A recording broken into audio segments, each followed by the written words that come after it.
በንጽሕቱ ቤተክርስቲያን በታላቂቱ ኦርቶዶክሳዊቱ ቤተክርስቲያን በቀለ ያልተነቀለ ጸደቀ ያልጸደቀ ምንጩ ከክርስቶስ የሆነ ከሐዋርያት ለሊቃውንት ከሊቃውንት ለሊቃውንት በትውፊት በቅብብሎሽ የመጣ እስካሁን ድረስ ያልተለወጠ ያልተናወጠ ታሪክ ያላት እውነተኛ ቤተክርስቲያን ይህችን ቤተክርስቲያን ታሪክ ነው የሚናገሩበት ጥንቁቅ መሆን አለባቸው ማለት ነው።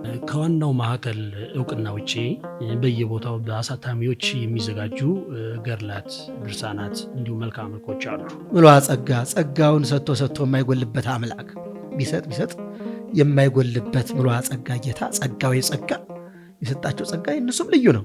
ከማዕረግ አሰጣጥ ጋር የሚነሳ ጥያቄ አለ። ንጹህ ምርጥ የተበጠረ የተንጠረጠረ ዘርተህ አልነበረምን? አዎ ይላቸዋል።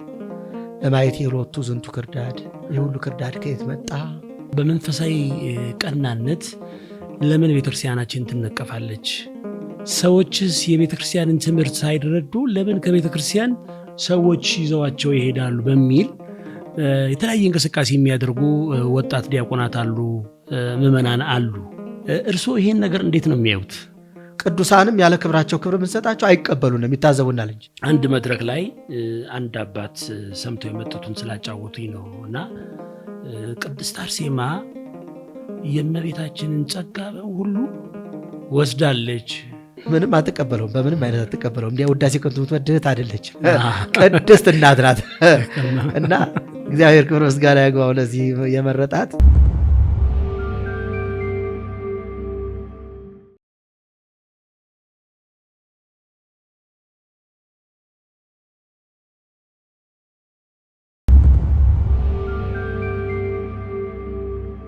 ጤና ይስጥልን የዛይ ፖድካስት መርሃ ግብር ተከታታዮቻችን፣ በዛሬው የምዕራፍ 1 ክፍል 5 መርሃ ግብራችን በተለያዩ ርዕሰ ጉዳዮች ከኛ ጋር ቆይታ እንዲያደርጉ በኢትዮጵያ ኦርቶዶክስ ተዋሕዶ ቤተክርስቲያን መንበረ ፓትርያርክ ጠቅላይ ቤተ ክህነት ጽሕፈት ቤት የሊቃውንት ጉባኤ ምክትል ሰብሳቢ የሆኑትን መጋቤ ምስጢር ፍሬስብሐት ዱባለን ገብዘናቸዋል። ከኛ ጋር ቆዩ። እንኳን ደህና መጡ መጋቤ ምስጢር። እንኳን ደህና ቆያችሁን። መክፈቻ እንዲሆነን መጋቤ ምስጢር ፍሬስብሐት የተማሩ አሁን ያሉበትን ቦታ ያው በትንሹ እኛም ገልጸውም መጠቀስ ያለበትን ነገር ቢነግሩን ጥሩ ነው። እንግዲህ የራስን ሂስትሪ ማውጋቱ ወይም መነጋገሩ አግባብ ነው ባይባልም እንግዲህ ከተጠየቅን ዘንድ በጨረፍታ እንዲሁ አንኳሮቹን ለመጥቀስ ያህል የቅድስት ቤተክርስቲያን ትምህርት እርግጥ ዘርፈ ብዙ ስለሆነ እጅግ በጣም መጠነ ሰፊ ነው። ከታናሽነት ጀምሮ ያንባቸው የምንዞራቸው ብንነጋገራቸው በጣም መጠነ ሰፊ ናቸው።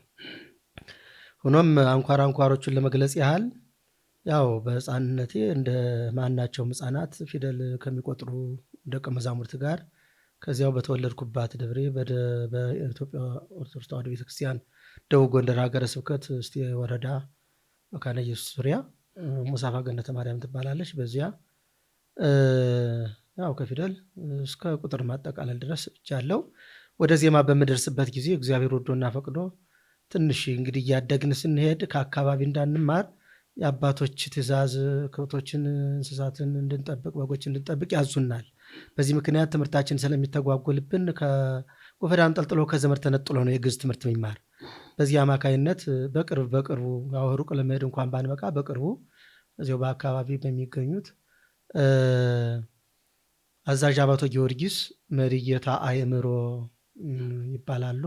ከሳቸው የቁራ ኢየሱስ ይባላል። ከዚያውም ዙሪያ የኔታዋዝ ይባላሉ። ከሳቸው ዜማን ለመማር በቅቻለሁ። ዜማዬን ከተማርኩ በኋላ ከዚህ በኋላ ቅኔ ቤት አሉኝ አባቶች የመከሩኝ። ቅኔ ደግሞ ጎጃም ነው ይባላልና እጅግ በጣም ልጆች ነን። በጣም ልጆች ስለሆን ወደ ጎጃም ሀገረ እንትን መሻገር ግድ ሆኗል። በምንሻገርበት ጊዜ ማረሰው ብዙ ናለ። ከዚያም ሁሉ አባይን ስንሻገር የሚያሻግረናተን ድልድይ በሌለበት ዝም ብለን በዚህ በበረሃው አድርጎ ነበር። በመካከል በአንዳ ቤት አድርጎ በሞጣ በዚያ የምንሻገርበት ጊዜ በጥንቅሻ ገዳ ያንን ጠቅለው አስረው በዚያ እየገፉ ነው የሚያሻግሩ፣ እንደ ጀልባ እየተጠቀሙ ማለት ነው።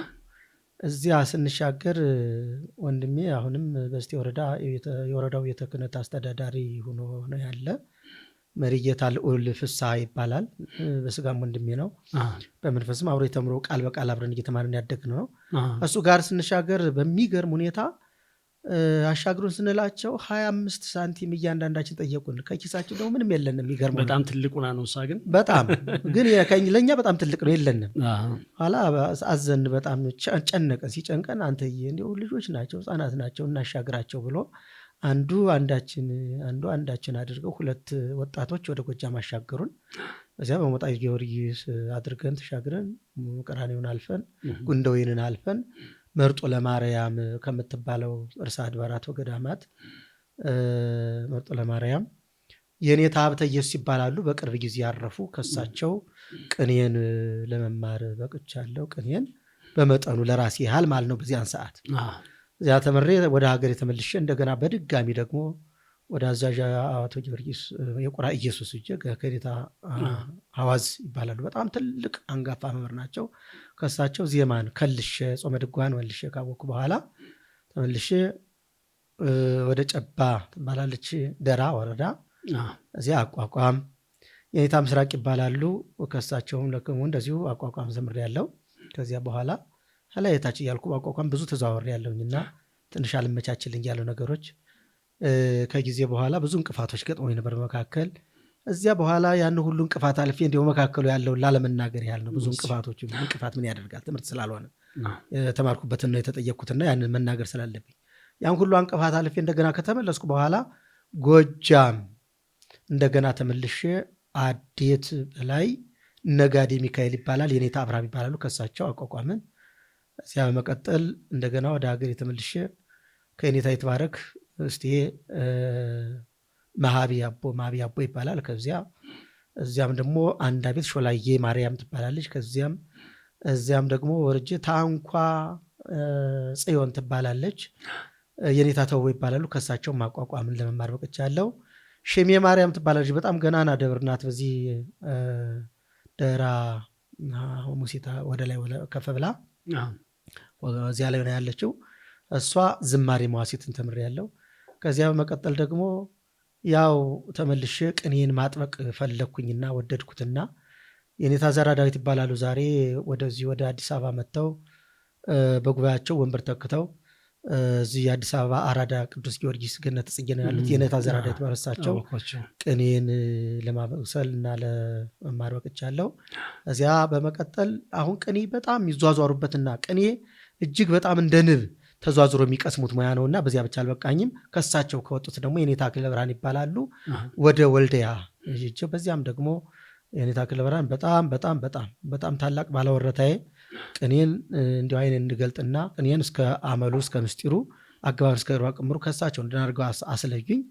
ከዚያ በጣም ታላቁ ባሕታዊ ዛራ ሐሙሲት ባለፈው አሁን ዛሬ 3 ዓመት አካባቢ ከተለዩን ታላቁ የኔታ ጥበቡ ታየ፣ መላከ ምሕረት ጥበቡ ታየ፣ በጣም ታላቁ ባሕታዊ የቅኔው የመጽሐፉ ሊቅ ከሳቸው እንደዚሁ ለማብሰል በቅቻለሁ። ከዚያ ተመልሼ አሁንም እንደገና ደግሞ የኔታ ዘራ ዳዊት አሁንም እዚያው ነበሩ።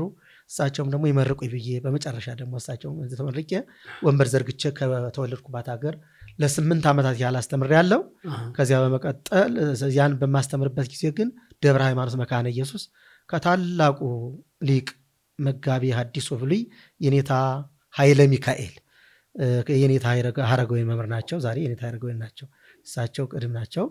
እሳቸው በመጻሕፍትን ቀጽ እያለው ከዚያ በመቀጠል ወደ ሸዋ ተሻግሬ በደብረ ምጥማቅ ጻድቃኔ ማርያም ለ4 ዓመት ያህል አስተምሬ እመቤታችን ቅድስት ድንግል ማርያም ወላዲተ አምላክ ያው እንግዲህ መጨረሻዬን እስኪ ቦታዬን ብዬ አልክቼ እሷ እንደፈቀደችው ከዚህ ውድድር ወጣ።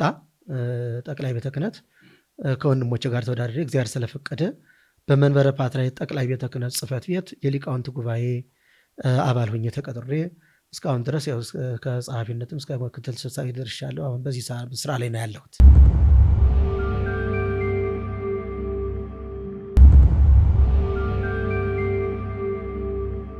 ጊዜ የሊቃውንቱና የመምህራኑን ታሪክ እንዘርዝረው ብንል የሚያልቅ አይደለም።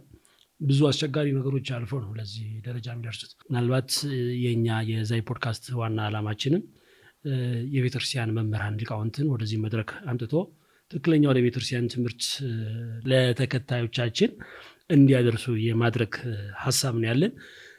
ወደፊት ደግሞ እስቲ በምንገናኝበት ወቅት ደግሞ ሰፋ ባለ ሁኔታ ታሪኮትን ያወጉናል፣ አብረን እንጫወታለን ብዬ ተስፋ አድርጋለሁ። ወደ ርዕሰ ጉዳያችን ንግባና መጋቤ ምስጢር ሰዎች በብዛት ማለት ይቻላል የሊቃውንት ጉባኤን ሚና፣ ተግባር፣ ኃላፊነት አይረዱትም። ከዛ ብንጀምር ምንድን ነው የሊቃውንት ጉባኤ ድርሻ? ቤተክርስቲያን ከዋናው ማዕከል ጀምሮ እስከታች ባሉት መዋቅሮቿ ሊቃውንት አሉ። በተለይ የዚህ የጉባኤው ሚና፣ ስራ፣ ተልእኮ ምንድን ነው? ጥሩ አንስተውታል። ሊቃውንት ጉባኤ ስንል ይህንን ተቋሙን ብቻ ሳይሆን በእውነቱ ቅድም እንዳነሱት በእርስዎም በቃልዎት ቅድም ያነሳናቸው እነዚያ ያለምንም ደማወዝ ያለምንም ክፍያ ያለምንም ዋጋ አይደለም በመዓልት በሌሊት ተነስተው ሌትም ቀንም ተግተው ትልቁን የእግዚአብሔርን ቃል አስተምረው ለዚህ ማዕረግ የሚያበቁት እነዚያ ጭምር ናቸው ሊቃውንት ጉባኤ አባላት መባል ያለባቸውና ትክክል ነው። የሊቃውንት ጉባኤ ከዚያ ጀምሮ ነው፣ ከጥንት መሰረቱ ጀምሮ ቢተረክ ረዘም ያለ ነው ታሪኩ። አሁን ከዚህ ከተቋሙ አንጻር የተጠየቅኩት ስለሆነ ግን አሁን በተቋሙ መጀመሪያ ያው ሲመሰረት ቅዱሳት መጻሕፍትን እየመረመሩ አይናማ የኢትዮጵያ ሊቃውንት ተሰባስበው ለህትመት እንዲያበቁ ነው የተሰበሰቡት። የኢትዮጵያ ኦርቶዶክስ ተዋሕዶ ቤተክርስቲያን ሊቃውንት እዚያ ከተመሰረተበት ጊዜ ጀምሮ ቅዱሳት መጻሕፍትን ይመረምራል። ለምሳሌ እዚህ የፊታችን ላይ ያለ በብፁዕ ቅዱስ አቡነ ተክለ ሃይማኖት በታላቁ ባሕታዊ ፓትርያርክነት ጊዜ የታተመ ነው ማለት ነው። ይህን እንግዲህ የኢትዮጵያ ኦርቶዶክስ ተዋሕዶ ቤተክርስቲያን ሊቃውንት ውጤት ነው እና ቅዱሳት መጻሕፍትን ማዘጋጀትና ለህትመት ማብቃት የመጀመሪያው ስራው ነው፣ መጀመሪያው ተልእኮው ነው ይሄ። እዚያ የኢትዮጵያ ኦርቶዶክስ ተዋሕዶ ቤተክርስቲያን ዶግማዋን፣ ቀኖናዋን፣ ታሪኳን መጠበቅና ማስጠበቅ ነው። እዚያ ቅዱሳት መጻሕፍትን መደበኛ እኒህ 10 መጻሕፍት ይባላሉ ብሎ ይህ አዲስ 10 መጻሕፍት ናቸው። እኒህ መጀመሪያ መሰረቶች ናቸው። አእማድ መጻሕፍት 10 መጻሕፍት ይባላሉ። እነዚህ እንዳሉ ሆኖ ሌላዎችም ደግሞ መጻሕፍት ልክ እንደዚሁ ተዘጋጅተው ለህትመት ይብቁ ተብሎ በሚፈቀድበት ጊዜ ሌሎቹ መጻሕፍቶችም ታይተው ተለቅመው ታርመው ተስተካክለው ከፊደል ጀምሮ ጥንቃቄ የሚያሻቸው ናቸው። እንደ ፊደላትን እኮ እንደ ዋዛ የምናያቸው አይደሉም። እና ፊደል ለምሳሌ እንዲሁ ሃን እንኳ ብናነሳ ሃ ግዕዝና ሐራብ ሀሌታው ብዙሃኑ ሐመሩ እነዚህ ሐመሩ ብዙሃኑ እነዚህ 3ቱ ሃ 6 ሃ ይሆናሉ። የሚቀርበው ነገር ያኛው ከአጠገብ ያለው ሀ የምንለው ከዚያ ጋር ሲጨመር 7 ሃ ይሆናሉ። አያ ሸራ የመሳሰሉ ነገር የምናነሳው እንግዲህ ያሉ ነገሮች ሁሉ ፊደሎች ተለቅመው ታርመው ተስተካክለው ነው የሚወጡ። ምስጢር ብቻ ሳይሆን ፊደል ሳይቀል መጠንቀቅ ቆጥሮ ማንበብን ይጠይቃል። እያንዳንዱ ቅንጣት ተለቅሞ ታርሞ ነው የሚስተካከለው። ለዚህ እንዲያው ታትሞ ወጥቶ እንዲያው አንዲት ስህተት ስናገኝ እንዲህ የዚህ ላይ አልፎት እዚህ ላይ ገድፎት ብሎ መተቸት በጣም ቀላል ስራ ነው። ቁጭ ብሎ አርሞ ለቅሞ ማስተካከል በጣም ከባድ ነው። ይህንን እንዲያው በእውነቱ እግዚአብሔር ገጥሞኝ አሁን ከዚህ ወደ ሊቃውንት ጉባኤው ከተቀላቀልኩ 16ኛ ወደ 17 ሊሻገር ነውና በ2001 ነሐሴ 1 ነው የገባው። በ2002 በጀት ነው የገባሁት ማለት ነው። በዚህ የገባው ጊዜ ጀምሮ የግዕዙ መጽሐፍ ቅዱስ እየተዘጋጀ ነበር የደረስንና ያ ሲዘጋጅ ሁሉን ድካሙን አይተነዋል። ያ መጽሐፍ ሲዘጋጅ ድካሙ እንዲቀላል አይደለም። ግራ ቀኝ ያሉ መጽሐፍት ይሰበሰባሉ። በለንደን የታተመው ይቀርባል፣ በአስመራ የታተመው ይቀርባል፣ በልዩ ልዩ ማተሚያ ቤቶች የታተሙት ይቀርባሉ። የብራናም ከተገኙ እነዚያ ይቀርባሉ። ግራ ቀኙ መጻሕፍት ይታያሉ። እርስ በርሳቸው አንዱ ያለውን አንዱ ያልፈዋል፣ አንዱ የጻፈውን አንዱ ይገድፈዋል። በዚህ ምክንያት ያንን አመሳክሮ ለማለፍ በጣም ከባድ ነው። ይህ ሁሉ ሲሰራ 3 መጻሕፍት ቀርበው እንደሆነ 2ቱ የያዙት ይታመንበታል፣ ይታለፋል። አንዱ የያዘው ደግሞ ምናልባት በታች ለማሳያ ያህል በታች ቦ ዘይቤ ተብሎ ይጻፋል። እንዲህ የተደረገ ዝግጅቱ በጣም መጠነ ሰፊ ድካም የሚጠይቅ ነውና ይህንን ማዘጋጀት ትልቅ ከባድ ስራ ስለሆነ የአይን ኢንሹራንስ የሚከፈልበት ነው። በጣም ከባድ ነው። የአእምሮ የአይን ወገብን ሳይቀር ስር የሚያደርግ እዚያ ጎብጡ አንገትን ደፍቶ ሲያዩ መዋሉ እያንዳንዱ ፊደል መልቀም በጣም ከባድ ስራ ነው። ይህንን የሚሰራ የሊቃውንት ጉባኤ ነው ማለት ነው። እዚህ ጋር ደግሞ በግለሰብ ደረጃ የሚዘጋጁ መጻሕፍቶችን በተመለከተ ከቅዱስ ፓትርያርኩ ልዩ ጽሕፈት ቤት፣ ከቅዱስ ሲኖዶስ ጽሕፈት ቤት፣ ከመንበረ ፓትርያርክ ጠቅላይ ስራ አስኪያጅ ጽሕፈት ቤት እየተመሩ በአግባቡ ሲቀርቡለት በተመራለት መሰረት አይቶ መርምሮ አርሞ አስተካክሎ ይሰጣል። ለህትመት ይበቃል ከሆነ ይበቃል ብሎ ያሳልፋል። የማይበቃም ከሆነ ለዚህ የሚበቃ አይደለም አይመጥንም ብሎ ይገድፋል ማለት ነው። እንዲህ እስከ ማድረግ ስልጣን አለ ማለት ነው። ሌላው በየጊዜው የሚነሱ የቅድስት ቤተክርስቲያን ኦርቶዶክሳዊት ቤተክርስቲያን ጥያቄዎች በሙሉ በሚነሱባት ጊዜ፣ አነጋጋሪ ነገሮች በሚፈጠሩ ጊዜ፣ በዶግማ በቀኖና በስርዓት ሁሉ ቅዱስ ሲኖዶስ አነጋጋሪ ነገር በመጣበት ጊዜ ወደኛ ነው የሚላከው። ያው ያንን ሁሉ እንደየሁኔታው እየተነጋገርን ቅዱሳት መጻሕፍትን እየመረመርን ቀኖና መጻሕፍትን ሁሉ እያየን ያው ቅድስት ቤተክርስቲያን በምታዘው መሰረት ያንን ያቀርባል ማለት ነው። ልዩ ልዩ አለው። አሁን እንደኔ በግል ደረጃ ይህን በቃል አቀረብኩ እንጂ ተልኮ መጠነ ሰፊ ነው። በዚህ ብቻ ተነግሮ የማያልቅ መጠነ ሰፊ አለው። ሰበር ከቅዱስ አሁን እንዳልኩት ከቅዱስ ፓትርያርኩ ልዩ ጽሕፈት ቤት፣ ከቅዱስ ሲኖዶስ ልዩ ጽሕፈት ቤት፣ ከመንበረ ፓትርያርክ ላይ ጽሕፈት ቤት በሰበር ይመጣለታል። ያን ሁሉ እየወሰነ ይሰጣል ማለት ነው። እንደዚሁ በልዩ ልዩ አዘጋጆች የሚጻፉ መጻሕፍት ደግሞ ከየአህጉረ ስብከት ዛሬ ሁሉም ደራሲ ሆኗል፣ ሁሉም ጸሐፊ ሆኗል፣ ሁሉም ዘማሪ ሆኗል። መዝሙር ሳይቀር ይታያል። ይህን ሁሉ እስከ ያሬዳዊ ዜማው ሳይቀር መርምሮ ይለፍ አይለፍ የሚለውን ሁሉ ይመለከታል። ይህን የመሰለ ነው በመጠኑ።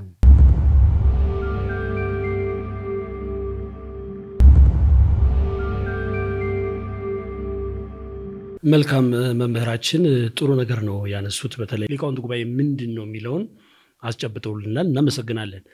እዚሁ ላይ ግን ከዚሁ ጋር ቀረቤታ ያለው አንድ ጥያቄ አለኝ። እንግዲህ በቤተክርስቲያኒቱ መዋቅር ውስጥም ያሉ ሰዎች ሊሆኑ ይችላሉ፣ ወይም ደግሞ ሌሎቹም በቤተክርስቲያን ውስጥ መምህራን ነን ብለው የሚያስቡ ሰዎች ለአንባቢያን አዘጋጅተው የሚያቀርቧቸውን መጽሐፍት ብዙ ጊዜ በሊቃውንት ጉባኤ አስፈትሸው አስመርምረው አይደለም ገበያ ላይ የሚያቀርቡት። አለማስመርመራቸው አንድ ችግር ሆኖ አስተምሮና መነሻው የማይታወቅ አንቀጽና ሐሳብ ሲካተቱባቸው ይታያሉ። ስለዚህ እነዚህን መጽሐፍት አርትዖት ሳይሰራ ገበያ ላይ ማቅረብ አያስጠይቅም? እጅግ በጣም ጥሩ ጥያቄ ነው። ያስጠይቃል። እንደው ቀተት ባለ መልሱ ያስጠይቃል ነው። የወትሮ አባቶቻችን ድርሰት ሲደርሱ መጽሐፍ ሲጽፉ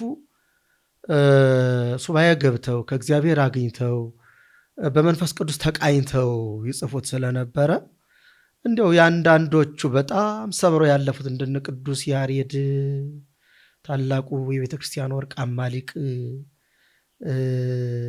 ዜማን ቅዱስ ቤተ ክርስቲያንን እንዲያው አሰርገዋ እንዲያው ቤተ ክርስቲያንን አሸብርቆልን የሄደው ታላቁ የቤተ ክርስቲያን መገልገያዋን ሁሉ ሰጥቶት የሄደው ታላቁ ሊቅ ቅዱስ ያሬድን፣ ታላቁ ሊቅ አባ ጊዮርጊስ ዘጋስጫን፣ ታላላቅ አባቶች እና አባ ጽጌ ድንግል እና አባ ጊዮርጊስ ዘጋስጫ እና አባ ገብረ ማርያም ዘሃንታን የመሳሰሉ አንዳንዶች ቢታወቁም የወትሮቹ ደራሲያን መጽሐፍ ሲጽፉ እንኳን ሴላ ያንን የመሰለ ድርሰት አዘጋጅተው ስራቸው እንዳይታወቅባቸው፣ ውዳሴ ከንቱ እንዳይሆንባቸው ራሳቸውን ደብቀው ድርሰታቸውን ብቻ ሰጥተውን አልፈው ነበር። የሚገርም ነገር ነው የወትሮቹ። የአሁኑ ደግሞ ለመታወቅ ነው የሚሽቀዳደም። አንድ ለመታወቅ ብቻ ለመደነቅ ብቻ አይደለም፣ ቢዝነስ ለማግኘት ዛሬ ብዙ ቢዝነስ እያስገኙ ስለሆኑ መጻሕፍት ሁሉም ወደ መጽሐፍ ተሰማርቷል። በጣም እጅግ ሁሉም ጸሐፊ፣ ሁሉም ደራሲ፣ ሁሉም ዘማሪ ሆኗል። በጣም በጣም በጣም መጠን ላይ ማለት ነው። ከዚህ የተነሳ እጅግ ቅድስት ቤተ ክርስቲያናችን ወርቃማ ሊቃውንት ቢኖሯትም እንዲያው ድርሰቱ እንዳይኮረችብኝ፣ እንዳይታወቅብኝ፣ እንዳይታይብኝ፣ እንዳይዘገይብኝ በሚል ሰበብ የራሱን ስራ ሰርቶ ቤተ ክርስቲያኗ በቃ ለንግድ በጣም መጠነ ሰፊ ቦታ ምዕመናን ስላሏት ለእነዚያ ለማዳረስ በተለይ ታዋቂነትን ካገኘ በኋላ ለመጻፍና ያንን ለማሰራጨት ለመድረስና ለመዘመር ያንን ለማሰራጨት በካሴት እንዲህ ለማድረግ በጣም ሲሯሯጥ ይታያል። ይሄ አግባብነት የጎደለው ነው። በጣም በጣም አግባብነት የጎደለው ነው። ቅዱስ ሲኖዶስ በተደጋጋሚ ውሳኔ ሰጥቶበታል። በቅድስት ቤተ ክርስቲያን አመራር ተሰጥቶበት በሊቃውንት ጉባኤ ታይቶ ተመርምሮ ይለፍ ተልቦ ካልሆነ በስተቀር ማናቸውም መጽሐፍ ታትሞ ማናቸውም መዝሙር ተቀርጾ በቅድስት ቤተ ክርስቲያናችን እንዳይሰራጭ በተደጋጋሚ ውሳኔ ያሳልፋል። ችግሩ ከአፈጻጸም ላይ ብቻ ነው። አፈጻጸም ስለማይደረግ ብዙ ሁኔታዎች አሉ እንጂ ያስጠይቃል። በጣም ነው የሚያስጠይቅ። ይህ የቅድስት ቤተክርስቲያናችን አንጡራ ሀብቷ ነው።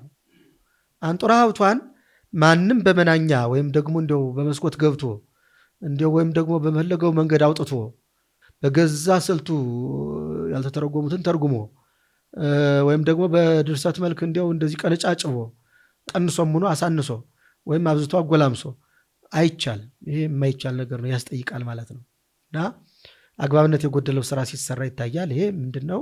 ቅድም እንዳልኩት ቢዝነስ ተኮር ዘመን ስለሆነ ዘመኑ ሁሉም ለቢዝነስ ስራ መፍጠሪያ እያደረገው ከፍተኛ ችግር እየታየ መጥቷል። ወደፊት ሁሉም ይስተካከላል ምን ተስፋ እናደርጋለን። በተደጋጋሚ ውሳኔ ተሰጥቶበታል። ቅዱስ ሲኖዶስ ሊቃውንት ጉባኤን በተቻለ መጠን እንዳቅሙ እየሰራ ነው። ሕግ ክፍልም እንዳቅሙ እየተከታተለ ነው። ቅርስ ክፍል ደግሞ የቤተ ክርስቲያኗን አንጡራ ሀብቷን እየመዘገበ ነው። ይሄ የኔ ነው እያለ ነው። ይሄ የቅድስት ቤተ ክርስቲያኔ ሀብት ነው እያለ ነው። እንዲህ በሚሆንበት ጊዜ በአእምሮ ሀብትነት ሲመዘገብ እዚያ በኋላ ሁሉም በመናኛ እያወጣ እየተረጎመ መነጭ ቅንጫጭብ ላይ ያደርግ ይችላል እንጂ አሁን በድርሰት መልክም የተደረሱትም ደግሞ በትርጓሜ መልክም ወይም ደግሞ በተለያየ መልኩ የሚያደርገው በግለሰብ ደረጃ እጅግ መጠነ ሰፊ ነው። መጠነ ሰፊ እንደው ብዙ እስካሁን ድረስ ቤተክርስቲያኗ የራሷን ስራ እንደው በራሷ ማተሚያ ቤት በራሷ ሊቃውንት ባለመስራቷ ብዙ ስህተቶች ተፈጽመዋል። ብዙ ሀብቷንም ተቀምታለች አታለች እና ወደፊት ይስተካከላሉ ብዬ ተስፋ አደርጋለሁ።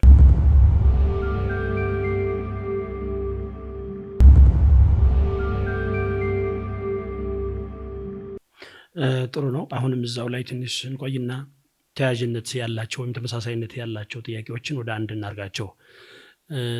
ከዋናው ማዕከል እውቅና ውጪ በየቦታው በአሳታሚዎች የሚዘጋጁ ገድላት፣ ድርሳናት እንዲሁም መልክዓ መልኮች አሉ። አንዳንድ ጊዜ እንዲህ አይነት ክፍተቶች በተመሳሳይ ምዕመናንን ግራ ሲያጋቡ ይታያሉ። ከቤተክርስቲያኒቱ አስተምህሮ የወጡ ቤተክርስቲያኗ የማታስተምራቸው ትምህርቶች ግን የሰዎች ሀሳብና ፍላጎት የሆኑባቸው የተካተቱ ነገሮች ገበያ ላይ ውለው ምዕመናን ሲጨቃጨቁ ይሄ እኛ ነው እኛ አይደለም ሁሉ እስከ ማለት ድረስ የሚደርሱበት አጋጣሚ አለ። እነዚህን ችግሮች ለመቅረፍ በቅዱስ ሲኖዶስና በሊቃውንት ጉባኤ የተጀመሩ ስራዎች እንዳሉ አውቃለሁ፣ መረጃው አለኝ እና ስራዎቹ ያሉበት ደረጃ ምን ይመስላል? ጥሩ ነው። ደህና እርምጃ እየተሄደ ነው። ዳዴ ነው። በተለይ ሊቃውንት ጉባኤ ይህንን ለማስቆምና ለማረም ለማስተካከል ከዚህ ብቻ ሆነን እንዲያው ዝም ብሎ ብንጮህ አይሆንም ብሎ ሀገር አቀፍ ሊቃውንት ጉባኤ ለማሰብሰብና ለማወያየት በጣም ረጅም ጊዜ ተጉዟል። በተደጋጋሚ ለቅዱስ ሲኖዶስ ሀሳብ አቅርቧል። ቅዱስ ሲኖዶስም ሀሳቡን ተቀብሎ አጽድቆለታል። በጀትም በጅቶ ይፈቅዶለታል። ነገር ግን ከሀገሪቱ ነባራዊ ሁኔታ የተነሳ እስካሁን ድረስ ሳይሳካ ቆይቷል። እግዚአብሔር ወዶና ፈቅዶ በ2017 በእግዚአብሔር ረድኤት በረድኤተ እግዚአብሔር በቅድስተ ቅዱሳን ድንግል ማርያም ወላዲተ አምላክ አማላጅነት እግዚአብሔር ወዶና ፈቅዶ ይህ ጉባኤ ዝክረ ኒቅያ በሚል ተካሂዶ በዚያም ላይ በሰፊው ተነስቷል። ይሄ ጉዳይ እስካሁን ድረስ አግባብነት የሌለው ስራ ሂደት ተሄዷል። ዳርዳር እያሉ ለብቻ እንዲሆን እንዳለ ምርትና ግርዱን ስንዴና ክርዳዱን ሳይለዩ እንዳለ በሙሉ በግርድፉ በማውረድ ምዕመናንን የሚያደናግር ታሪክ ያለባቸውን ወይም ደግሞ መናፍቃን እኛን ለመጉዳት ሲሉ በሌላ ስልት ሲያቀታቸው በመጻሕፍታችን አንዳንድ ነገሮችን እየበረዙ ያስቀምጧቸው እንዳለ ይታወቃል። በየጊዜው የመጻሕፍት ክለሳ እንደዚህ አይነት ነገሮች መሰረዝ፣ መደለዝ፣ መበወዝ እንዲህ አይነት ይገጥማሉ። እንዲህ ሁሉ ሳይጣለሉ ይሁን ሳይባሉ በማዕከል ደረጃ ሳይታዩ መተርጎም መጽሐፍም ሆነ ማሳተም አግባብነት የጎደለው ነው ማለት ነው። እኔም ራሱ እንዲህ አይነት ነገሮች ስራ የገጠሙኝ ጊዜዎች አሉ። ታላላቅ ገዳማት እንዲሁ እያመጡልኝ እያየሁ ያው እግዚአብሔር ይመስገን ያለሁበት ቦታ የምጠይቅበት ብቻ ሳይሆን የምጠይቅበትም ቦታ ጭምር ስለሆነ ከወንድሞቼ እየጠየቅኩ እየአቀናሁ እንዲሁ ተጠያቂነት እንዳይኖረው እያደረግኩ እየተረጎምኩ የሰጣቸው አሉ። እዚህም ታላቁ ገዳም ምድረ ከብድ አቡነ ገብረ መንፈስ ቅዱስ ገድል መጥቶልኝ የተረጎምኩበት ጊዜ አለ።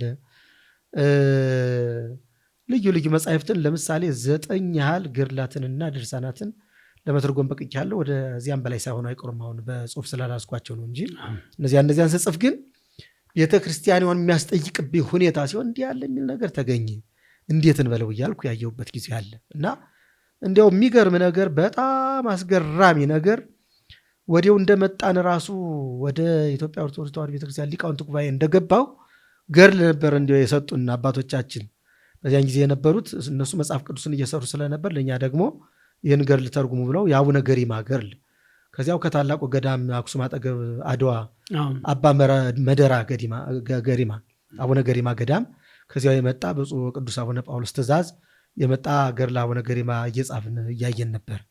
ያን በምንመለከትበት ጊዜ ብዙ ነገሮች አግኝተናል። ካገኘናቸው አንዱ ማረሰው በእውነቱ ያንን ታላቁን ሐውልት ያንን የሀገሪቱ ታሪክ ተብሎ የሚወሰውን ታሪካዊ ሐውልት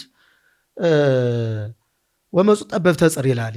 የጽር ጠበብቶች መጥተው ያንን ቀረጹ። ያው ቀርጸው ቅርጹን እንደዚህ አድርገው እንደተጋደመ ሰርተው ከጨረሱ በኋላ ማቆም አቃታቸው።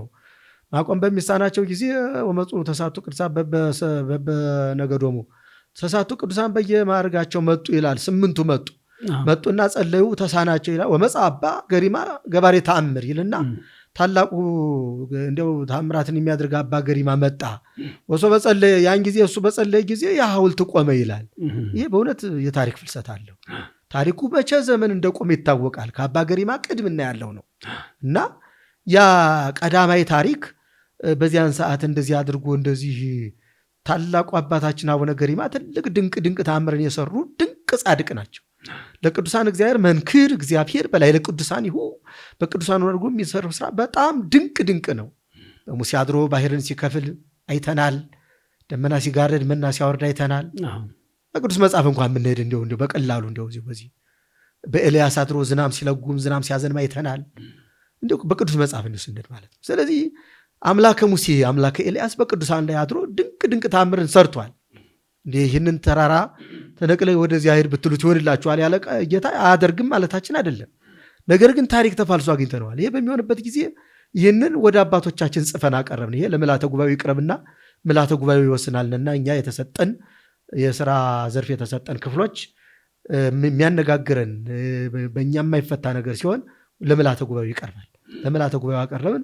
በዚያን ጊዜ የነበሩት አባቶቻችን ይሄማ ታሪክ የሚያፋልስ የታሪክ ፍልሰት ይዘት ያለው ለጻድቁ የማይመጥን አግባብነት የጎደለው ትክክል ያልሆነ ነገር ነው ተብሎ ያንን ስናርሙት እዚህ ይለኛል እና ይስተካከላል። አሁንም ቢሆን እንደዚህ አይነት እንደው ሕጹጽ አእምሮ የደረሰው ድርሰት ካለ ጉድለት ካለው ይታያል፣ ይስተካከላል።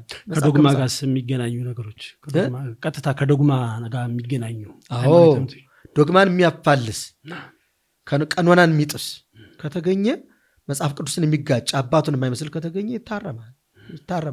በትክክል በመጽሐፍ ቅዱስ ይስተካከላል። ምክንያቱም አዋልድ መጻሕፍት ሁሉ አባታቸው መጽሐፍ ቅዱስን መስለው ነው መወለድ ያለባቸው።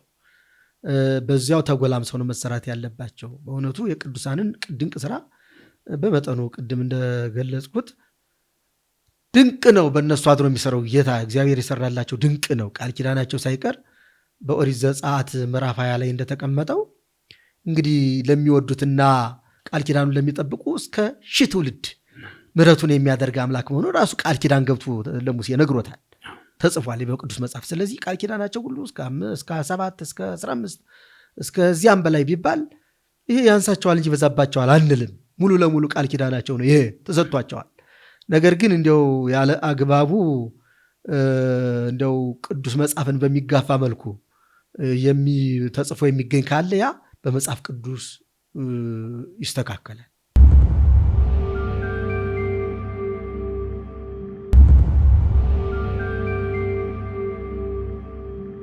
መልካም መምህራችን፣ እንግዲህ ወደ ቀጣዩ ጥያቄ ስናልፍ እንግዲህ በተለያዩ በጉባኤያትና በዓላት ላይ ራሳቸውን መምህራን አድርገው የሚቀርቡ ሰዎች አሉ። መምህራንም ሊኖሩ ይችላሉ። እዛ ቦታ ላይ ሲቆሙ በእጅግ ጥንቃቄ የሚያስፈልገውን የሃይማኖት ትምህርት በማወቅም ይሁን ባለማወቅ በጣም በተፋለሰ አንዳንድ ጊዜም ደግሞ ኑፋቄ ውስጥ ክደት ውስጥ በሚያስገባ መልኩ ሲያስተምሩ ይታያል።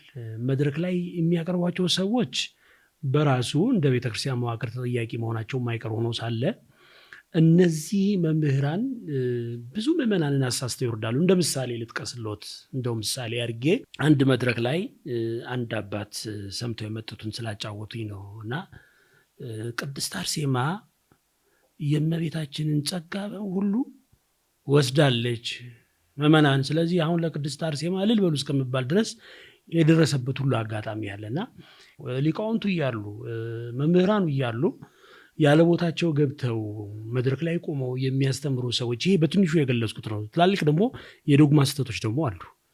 ይሄን ነገር እንዴት ነው የሚያዩት እርስዎ? በመጀመሪያ የአስተማሪ ጥንቁቅ መሆን አለበት። እንዲያው ስሜት ላይ ገብቶ እልልታ ላይ ሁካታ ላይ ሳይሆን ታሪክን፣ ቅዱሳት መጻሕፍትን፣ ዶግማን ጠብቆ ማስተማር መቻል አለበት። ትምህርትና ስብከት ይለያያሉ። ስብከት የሆነውንም ያልሆነውንም ምሳሌ እያመጡ ዛሬ የምንኖረውን ኑሮ እየጠቀሱ ወደ ሰው አይምሮ እየገቡ የሚሰበክ ነው።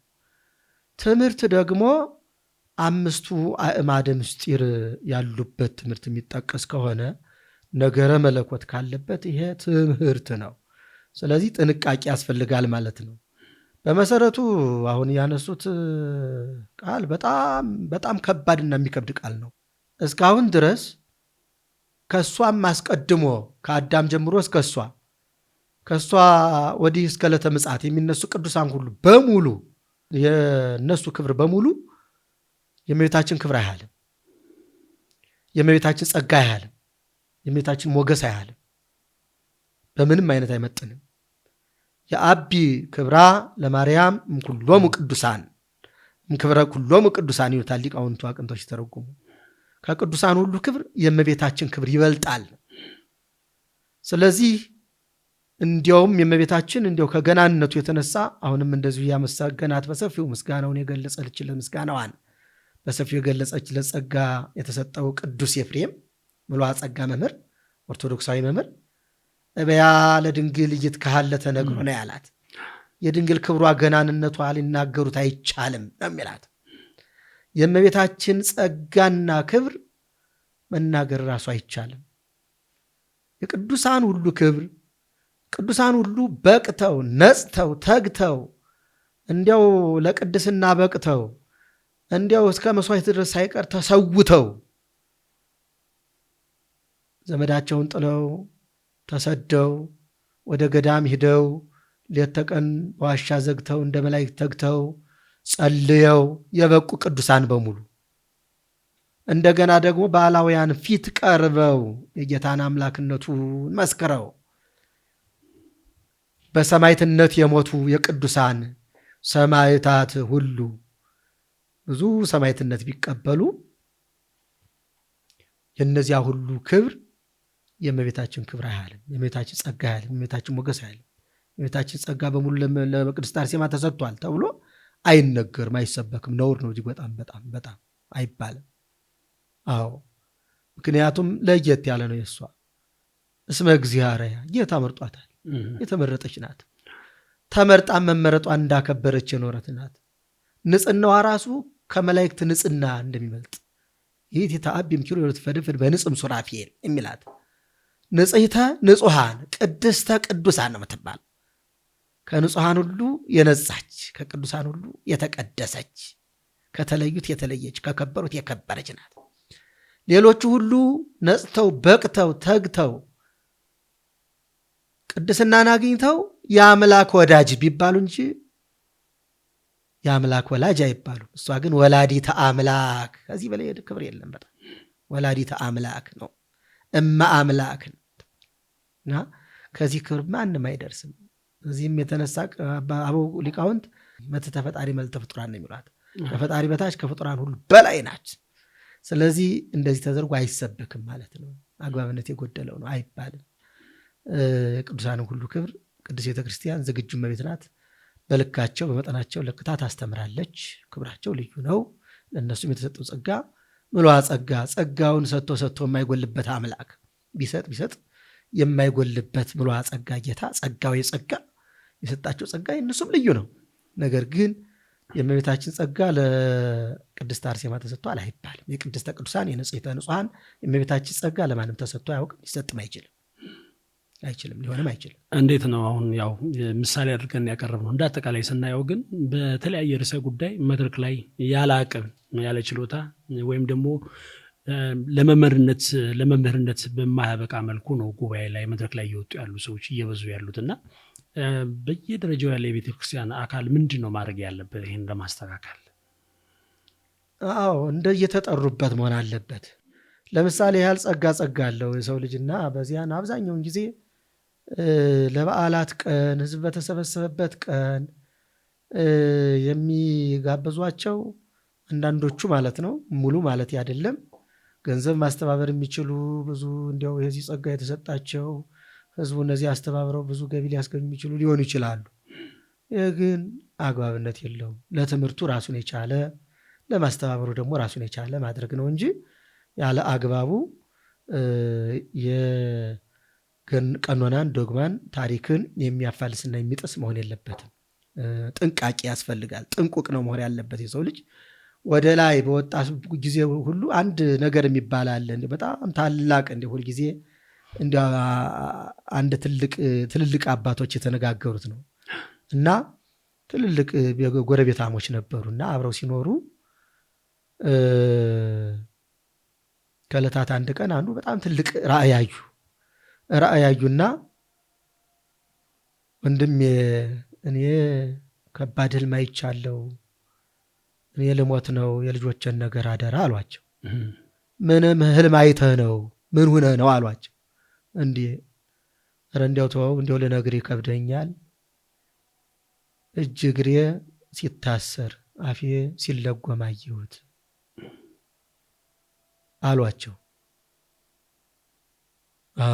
መች ልትሞት ነው? እንግዲህ መልካም ጎረቤት ስለሆኑ ልጆችን አደራ ነበር ያሏቸው። እንግዲህ መሞቴ ነው፣ መገነዜ ነው፣ መታሰሬ ነው ብለው ፈተውት ነው እና መቼ ልትሞት ነው አሏቸው። ደግ ጎረቤት እንዴት ምን ብለህ ፈተው? ለታላቅ ሹመት፣ ለታላቅ ማዕርግ፣ ለታላቅ ወንበር ልትሾም ነው እንጂ ምን ብለህ ፈተው ነው? አዎ ትርጉሙን ንገረኝ ካልክማ ለታላቅ ማዕርግ፣ ለታላቅ ሹመት፣ ለታላቅ ወንበር የተመረጠ ሰው አፉ እንዳመጣ አይናገርም። አፍህን መታሰርህ ለዚህ ነው። እጁ እንዳነሳ አይጽፍም አይፈርምም። እጅህን መታሰርህ ለዚህ ነው። እግሩ እንዳነሳ አይሄድም። እግርን መታሰርህ ለዚህ ነው ብሏቸው። የሰው ልጅ ከፍ ባለ ቁጥር ጠንቁቅ መሆን አለበት፣ ጠንቃቃ መሆን አለበት። አይቶ መርምሮ ለቅሞ አስተካክሎ አርሞ መናገር ያለበትን ለክቶ መናገር መቻል አለበት። ቅዱሳንም ያለ ክብራቸው ክብር የምንሰጣቸው አይቀበሉንም፣ ይታዘቡናል እንጂ። አሁን ቅድስት አርሴማ አሁን ቅድም ያሉትን እንዲሁ አሁን ምንም አትቀበለውም፣ በምንም አይነት አትቀበለውም። እንዲያ ውዳሴ ከንቱ የምትወድህት አይደለችም፣ ቅድስት እናት ናት። እና እግዚአብሔር ክብር ምስጋና ይግባው ለዚህ የመረጣት። እውነቱ እሷም በድንግልናዋ ነው ለሰማዕትነት የበቃችው። ድንግልናዋን ጠብቃ ፈጣሪዋን አስደስታ ጠላት ድል ነስታ ያለፈች ትልቅ ሰማዕት ናት፣ ጽኒት ሰማዕት ናት። እና ሆኖም ግን የእመቤታችን ጸጋ ለአርሴማ አልፎ ተሰጥቷል ብሎ ባስተማር ይሄ በጣም በጣም ቅድስት አርሴማ ራሱ የምትቆጣበት እንጂ የምትደሰትበት አይደለም። በምንም አይነት ቅዱሳን እንዲህ ያለ ትዕቢት አይወዱም፣ ትሑታን ናቸው። አንዱ ትልቅ ጸጋቸው ትሕትና፣ ሰርተው አልሰራንም፣ አውቀው አላወቅንም፣ ጸድቀው አልጸደቅንም የሚሉ ናቸው። ጌታ እንኳን በዕለተ ምጽአት በሚወጣበት ጊዜ ቅዱሳንን እንዲያው በቀኙ ያሉትን ሲጠይቃቸው አባቴ የባረካችሁ፣ አባቴ የመረጣችሁ የአባቴ ብሩካን ወደ እኔ ኑ፣ በራብ አብልታችሁኛል፣ ብጠማ አጠጥታችሁኛል፣ ብታረዝ አልብሳችሁኛል፣ እንግዳ ሆኜ ተቀብላችሁኛል፣ ብታሰር መታችሁ ጠይቃችሁኛል ብሎ በእኒህን ስድስቱን ቃላት ወንጌል በሚጠይቃቸው ጊዜ እነሱ የሚመልሱለት በወንጌል ላይ ተጽፏል። የሚገርመው ነገር የትሕትናቸው ብዛት፣ ያን ሁሉ ጾመው፣ ያን ሁሉ ጸልየው፣ ያን ሁሉ መጽውተው፣ ያን ሁሉ ሰጥተው፣ ያን ሁሉ መስዋዕትነት ከፍለው ተሰውተው ያንን ያገኙትን ክብር እንዴት ብለው እንደሚመልሱበት ወንጌላዊ ጽፎታል። በዚያ በማቴዎስ ወንጌል ምዕራፍ 25 ላይ ቁጥር 30 ጀምሮ ያለው ያ ቃል ሲነበብ በጣም የሚገርም ቃል ነው ያለው እና አቤቱ መቼ ተርበህ አይተንህ አብልተን፣ መቼ ተጠምተህ አይተን አጠጥተንህ፣ መቼ ታርዘህ አልብሰንህ፣ መቼ ታስራ መተን ጠይቀንህ፣ መቼ እንግዳ ሆነ ተቀብለንህ፣ መቼስ እንዲያው ምን ስራ ሰርተንልህ ብለው ነው የሚመልሱ። የዚያን ጊዜ እንኳ ትትናቸው በዚህ ዓለም የሰሩት ተከትሏቸው ነው ይላሉ አባቶች ሲተረጉሙት። በዚህ ዓለም ሲኖሩ ይሰሩት የነበረው ስራቸውን ሁሉ ለበጎ ስራ ሲሰሩ ሙሉ የሰሩትን ሁሉ ጌታ በቃሉ ሲናገር ወዘንተ ኩሎ ገቢረክሙ በሉ አግብርት ጽሩዓን ንሕነ፣ ይህን ሁሉ ስራ ሰርታችሁ ምንም የማንጠቅም ባሪያዎች ነን በሉ ነው ያለ ጌታ በቃሉና እነሱም ሙሉ ለሙሉ ሰርተው ለዚያ ሁሉ በቃት በቅተው ሰርተው አልሰራንም፣ ጾመው አልጾምንም፣ ሰግደው አልሰገድንም፣ ጸልየው አልጸለይንም፣ መጽውተው አልመጸወትንም።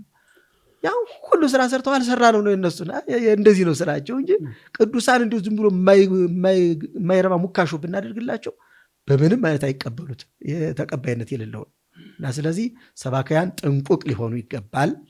በተለይ በታላቅ መድረክ ላይ በዚህ በቅድስት ቤተክርስቲያን በንጽሕቱ ቤተክርስቲያን በታላቂቱ ኦርቶዶክሳዊቱ ቤተክርስቲያን በቀለ ያልተነቀለ ጸደቀ ያልጸደቀ ምንጩ ከክርስቶስ የሆነ ከሐዋርያት ለሊቃውንት ከሊቃውንት ለሊቃውንት በትውፊት በቅብብሎሽ የመጣ እስካሁን ድረስ ያልተለወጠ ያልተናወጠ ታሪክ ያላት እውነተኛ ቤተክርስቲያን ይህችን ቤተክርስቲያን ታሪክ በሚናገሩበት ጊዜ ጥንቁቅ መሆን አለባቸው ማለት ነው።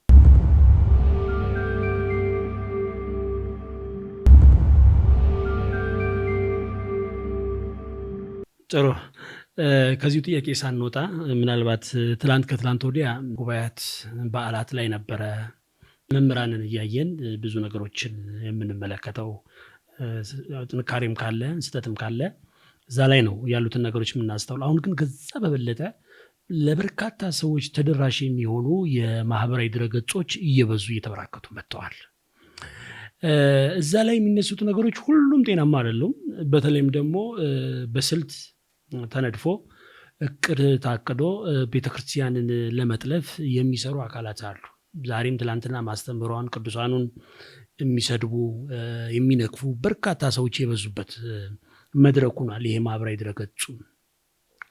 ይህን በማየት ደግሞ በመንፈሳዊ ቀናነት ለምን ቤተክርስቲያናችን ትነቀፋለች?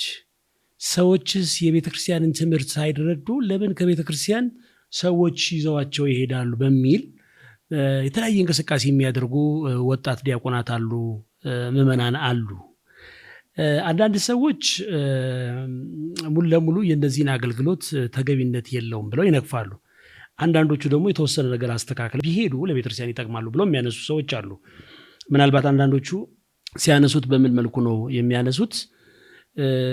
ሙሉ የሆነ የብቃት ደረጃ ላይ የደረሱ ልጆች አይደሉም፣ ገና ጀማሪዎች ናቸውና ከሊቃውንቱ ስር ቁጭ ብለው የጎደላቸውን እየሞሉ ለቤተክርስቲያናቸው ጠበቃ ቢሆኑ የሚከፋ አይደለም ይላሉ። እርስዎ ይሄን ነገር እንዴት ነው የሚያዩት? ጥሩ ነው። ቀናኢነት ጥሩ ነው። ሁሉም በያለበት እንደየአቅሚቲ የየስራውን የየአቅሙን ቤተክርስቲያን ለመጠበቅ የሚያደርገው የቀናኢነት ዘብ በመቆም በጣም ጥሩ ነው። ነገር ግን ቅድም እንዳልኩት ትልቁ ነገር ጥንቃቄ ነው። ለዚያ በምንዘጋጅበት ጊዜ መልስ ለመስጠት ከሆነ መጀመሪያ መልሱን ማዘጋጀት፣ መልሱን አዘጋጅቶ ለተሻሉ ከኔ ለሚሻሉ አባቶች ማሳየት፣ ማስመርመር አሳይቶ ከዚያ በኋላ አጣርቶ ነው ለምዕመናን ማቅረብ የሚገባው እንጂ ያልተጣራ ነገር ሁሉ አግባብነት የለውም ማለት ነው። ገበያ ላይ እንደሚውሉ ምግቦች እንደማለት ያለ ነው። ያልተጣራ ምግብ ገበያ ላይ ቢውል፣ የተበከለ ምግብ ገበያ ላይ ቢውል ለጤና አይበጅም።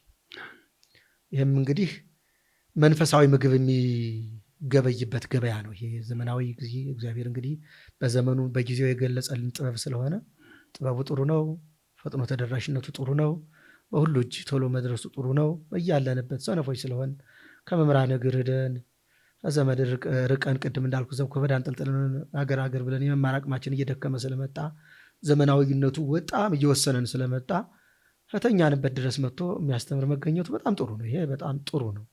ለተሳሳተው ነገርም ወዲያው በአግባቡ መልስ መስጠቱ ጥሩ ነው። ነገር ግን ይሄ አንዳንድ ጊዜ መታቀብ አለበት። እንዲያው የሚቀድማል ማለት ነው። ቤተ ክርስቲያኗ በጣም ከልክ በላይ ታላቅ እንደመሆኗ መጠን ለቤተክርስቲያኒቱ ክብር በሚመጥን መልኩ እንዲያው ግለሰብ ከሆነ ለተርታ ሰው ነው የሚመልሱ ጊዜ። ምክንያቱም ለተርታ ሰው ትልቅ ተቋም ቢመልስለት እሱን እንደ ማክበር እንደ ማግነን፣ በተለይ እሱን እንደ እውቅና እንደ መስጠት ነው። የኔ ቢጤ ተርታ ሰው ከተናገሩ የኔ ቢጤ ነው ሊመልሰው የሚገባው። ነገር ግን እንዲያው በአግባቡ ሙሉ ለሙሉ መሰረታዊ መልስ ከሆነ ቤተክርስቲያኗ ሊቃውንት ጉባኤ ያላት በዚያ ታይቶ ተጣርቶ ተመርምሮ በአግባቡ በማዕከል ደረጃ ቅዱስ ሲኖዶስ ትእዛዝ ሰጥቶበት ሊቃውንት ጉባኤ ተወያይቶበት ነው መልስ መሰጠት የሚገባው። ተበቀር በየቦታው መወራወሩ አግባብነት አይደለም፣ አግባብነት የለውም ማለት ነው። እንዲያውም መልስ መለስን ብለው መልሱ ጥያቄ የሚሆንበት ኮንዲሽንም አለ። አንዳንድ ጊዜ መልስ መለስን ሲሉ መልሱ እንደገና ሌላ ጥያቄ የሚፈጥር እንዲህ ያሉ ነገሮች ሁሉ እየተፈጠሩ ባለፈውም አይተናል። ሁልጊዜ የምናያለን አንዳንድ ነገሮች አሉና ለዚህ ሲባል ጥንቁቅ መሆን ያስፈልጋል። በጥንቃቄ ነው አንዳንድ ነገሮች ቤተክርስቲያን የሚመጥን መሆን አለበት። የሚመጥናት የምትለውን መሆን አለበት። እንደዚህም ብሎ ስንቀነጫጭ በላይ የታች ያገኘነውን ሳይሆን በማዕከል ደረጃ ቤተክርስቲያኗ ከመዘ ተነግር ምነ ቤተክርስቲያን እናታችን ቅድስት ቤተክርስቲያን እንዲህ ታስተምራለች ተብሎ የሚነገረው የማዕከሉ ትምህርት መሆን አለበት እንጂ መልስ መስጠቱ የሚከፋ አይደለም። ግን አሁን ይሄ ጉድለት ስለታየ ሊቃውንት ጉባኤም ማሳሰቢያ ባለፈው አቅርቧል። ቅዱስ ሲኖዶስም ይህንኑ አጽድቆታል። በማዕከል ደረጃ በአግባቡ በሚመለከተው አካል መልስ እስከሚሰጥበት ድረስ ሁሉም እንዳገኘ የመቀጣጠሩ አግባብነት አይደለም፣ አይሆንም፣ መሆን የለበትም ማለት ነው። አንዳንድ ጊዜ ለንግድ አሁን የሚዲያውም ለንግድ ሊውል ስለሚችል ለንግድ ሲባል ያችን ሳይቀደሙ ቶሎ ብሎ ይህንን ከሌ መልስ ሰጠበት ለመባል ታወቅ ለማለት አንዳንድ ጊዜ እንዲህ አይነት ነገሮች ይታያሉና ይህም ጥንቃቄ ያስፈልገዋል። ወደፊት እያሰፋ ነው እንሄዳለን፣ ቤተክርስቲያኗ ሰፊ ስለሆነች። ለአሁኑ ግን በሚመለከተው አካል ተብሎ ተወስኗል። በሚመለከተው አካል እንግዲህ ይህን የሚመለከተው ሊቃውንት ጉባኤን ነው። እዚያም ደግሞ ሊቃውንት ጉባኤን የሚወክሉ ትልልቅ ጉባኤ ቤቶች አሉ። በዚያ ደረጃ በደንብ በተጠና መልኩ መሆን አለበት እንጂ እንዲሁ በዘፈቀደ በግለሰብ ደረጃ መወራወሩ ለቤተክርስቲያኗ አይመጥንም። አንዳንድ ጊዜ ከማይመጥን ሰው ጋር ወርዶ መግጠምም አግባብነት የለውም። የማይመጥን ሰው ዝም ብሎ አለ አይደለም። አንዳንድ ጊዜ ይህንን አይነት ሰው ማለፍ ሁሉ ዋጋ አለው። አባቶች ይላሉ በጣም አንዳንድ ነገሮች ሲመጡ አሁን ሊቃውንት ጉባኤ በጣም ታቅቦ ያደርጋል፣ በጣም ይታቀባል። ለምን የማይመጥን እየሆነበት ነው። አሁን ለምንፍቅና የማይበቁ መናፍቃን ተነስቶብናል። ለምንፍቅና የማይበቁ መናፍቃን በጣም ተሰራጭተዋል፣ ተዘርተዋል። እንደዚህ ብሎ አንድ ጥቅስ ጠቅሶ እንዲያው አንድ ታላቅ አባት ምን አሉ፣ እንዲያው መጽሐፍ ቅዱስን ሳይጠቅስ የኮበለለ የለም አሉ። አንድ ጊዜ የሃይማኖት ተቋማት ስብሰባ ተደርጎ ብፁዕ አቡነ ገብርኤል ያረፉት የባለፉት አባት ናቸውና እሳቸው እዚያ ተገኝተው ነበርና በመጨረሻ ንግግር ሲያደርጉ መቼም ከዚህ ሁሉ መጽሐፍ ቅዱስን ሳይጠቅስ የሸፈተ የለም አሉ። አሁን መጽሐፍ ቅዱስን በመጥቀሱ አይደለም መታመን ያለበት፣ ነገር ግን ከጥንቱ እስከ ተፍጻሜቱ መሆን አለበት። አርዮስም እኮ መጽሐፍ ቅዱስን ጠቅሶ ነው መጀመሪያ ሲክድ፣ ነገር ግን እስከ ተፍጻሜቱ አልሄደበትም፣ ታች ድረስ አላነበበውም። አንድ ኃይለ ቃል ጠቅሶ ማሰተረጣጠቅና አማርኛውን ማሳመር ብቻ አይደለም፣ አጣቅሶ አመሳክሮ አመስጥሮ አመሳጥሮ በደንብ አድርጎ ምስጢሩን አራቆ በሚገባ ተገቢውን መልስ መስጠት ያስፈልጋል ማለት ነው። አላግባብም ግን እንዲያው እንዳመጀ መሆን የለበትም። ጥሩ ነው የኔታ የጠቀሷቸው ነገሮች። ምናልባት ብዙ ጊዜ ቢሮም ሳገኘት በተለያየ አጋጣሚ ሳገኘት ያው ረጅም ሰዓት ጽሕፈት ላይ ቁጭ ብለው የሚጽፉት ነገር መጽሐፍትን እያገላበጡ ሲያርሙ ወይ ሲያነቡ ነው የማገኘት። ምናልባት ጊዜ ገጥሞት አሁን ያልኮትን ማህበራዊ ድረገጽ ላይ ያለውን ሁካታ አጋጥሞት አይተውት ያውቃል? እመለከታለሁ። በተለይ አሁን ቅርብ ጊዜ እንዲሁ ነገሮች እየተበራከቱ ስለመጡ ለአጠቃላይ እውቀት በትኩረት ነው የምመለከተው። በተለይ እኒህ ስህተቶችን ደህና አድርጌ ነው የምከታተላቸው። ደህና አድርጌ ወደ ሌላ ሸር ባላደርጋቸውም ለራሴ በደንብ ደህና አድርጌ በትኩረት እመለከታቸዋለሁ፣ ውስጤን አዘጋጅባቸዋለሁ። ቅድስት ቤተክርስቲያን በመደበችኝ ሰዓት ደግሞ የሚገባኝን አደርጋለሁ እና እንደ ሁኔታው እናደርጋለን። ይሄ ያለ ነው፣ ዘመኑን መቀላቀል ያለ ነው። ስለዚህ የሚሰራውን ክርዳድ በስንዴው አዝመራ ላይ ጌታም ተናግሮታል እኮ። ጌታ በማቴዎስ ወንጌል ምዕራፍ 13 ቁጥር 24 ላይ በዘሪ መስሎ ተናግሯል። ዘመኑም የዘር ወቅት ነው። እንዲያው እናንሰውና አሁን እዚህ ከሰኔ 25 ጀምሮ የዘር ወቅት ይባላል እና ይህም ተደጋጋሚ ክረምቱን ሊታይ የሚችል ትምህርት ስለሆነ እንዲሁ እናንሰው ምክንያቱን እና ዘሪ እንግዲህ መንግስተ ሰማያት ንጹህ ዘር ምርጥ ዘር በእርሻው ላይ የዘራ ገበሬን ትመስላለች ብሏል። እንደዚህ መሰለና ወንዘ ይነጉሙ ሰቡ ሰዎቹ ሲተኙ መጻ ጸራዊ ጠላት መጣ ወዘራ ክርዳደ ማይከለ ስርናይ በስንዴው ላይ እንክርዳዱን በተነበት ወሶበ ሰረጸ አሚሃ አስተራይ ክርዳድኒ በበቀለ ጊዜ እንክርዳዱም አብሮ በቀለ ታየ። የዱባና የቅል አበቃቀሉ እየቅል እንዲሉ በመጠኑ በቡቃያ ይመሳሰላል። ዱባና ቅልም በቡቃያው ጊዜ ትንሽ በመጠኑ ይመስላል። ስንዴና እንክርዳድን በቡቃያው በጣም ለአስተዋይ ገበሬ ነው እንጂ አይታይ። ያ ቀጨጭ ስንዴው ትንሽ ወፈር ተብሎ ስለሚበቅል ነው እንጂ አይታይ። በጣም አስቸጋሪ ነው እና እዚያ ያንን አዩና አሽከሮቹ ቡቃያውን ሄደው አዩት። ሲያዩት ሌላ እንክርዳድ አብሮ በቅሎበታል። መጡና አቤቱ አኮኑ ሰናየ ዘራ ዘራይከ ውስተ ገራይትከ አቤቱ በእርሻህ ላይ ንጹህ ምርጥ የተበጠረ የተንጠረጠረ ዘርተህ አልነበረምን? አዎ ይላቸዋል። ለማየት የሎቱ ዝንቱ ክርዳድ የሁሉ ክርዳድ ከየት መጣ አለ።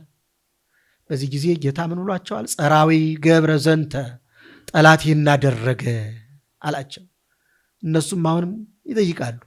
ተፈቅድኑ ንጻሕዮ ልናርመው ትወዳለህን ብለው ጥያቄ ያቀርባሉ። እሱም ደግሞ መልሶ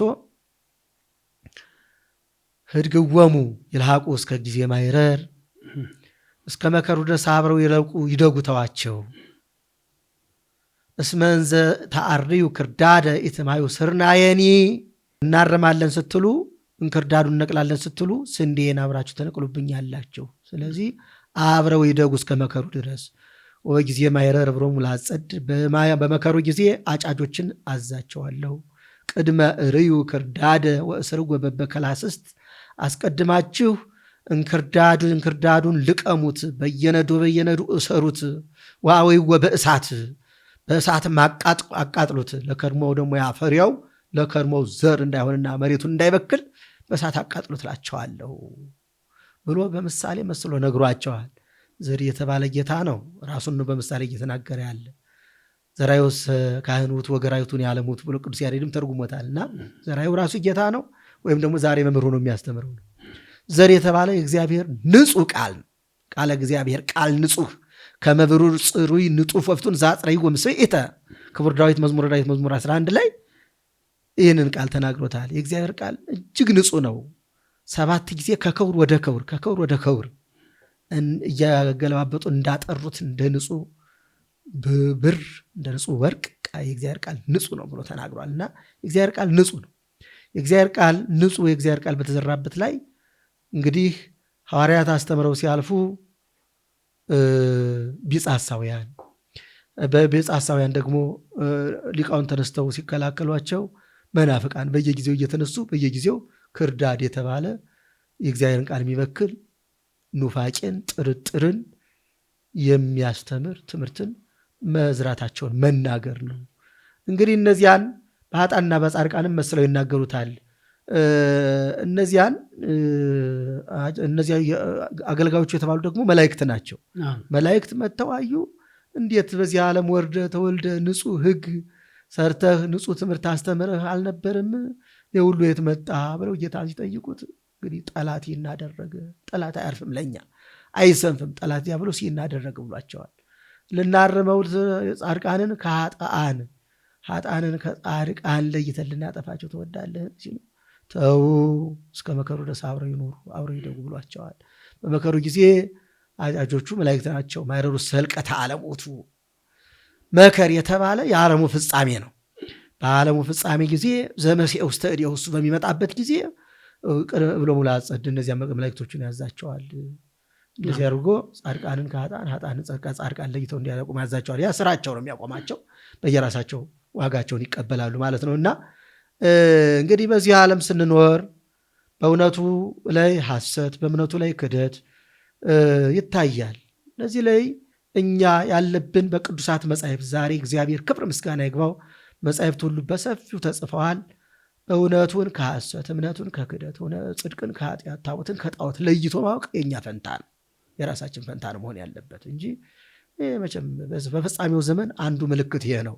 ጌታ በምንት ይከውን ተአምር ንግረነ በምንት ይከውን ተአምር ወለምጽአትከ ወለልቀተ ዓለም፣ የዓለሙ ፍጻሜ ያንተስ መምጣት ምልክቱ ምንድን ነው ንገረን ባሉት ጊዜ ጌታ የማቴዎስ ወንጌል ምዕራፍ 24 ሐዋርያት ሲጠይቁት ከነገራቸው ምልክት አንዱ በቁጥር 10 ላይ ምዕራፍ 24 ቁጥር 10 አምያ ያለው ብዙሃን ሃይማኖት፣ ያን ጊዜ ብዙዎች ሃይማኖታቸውን ይለውጣሉ የሚለው ነው።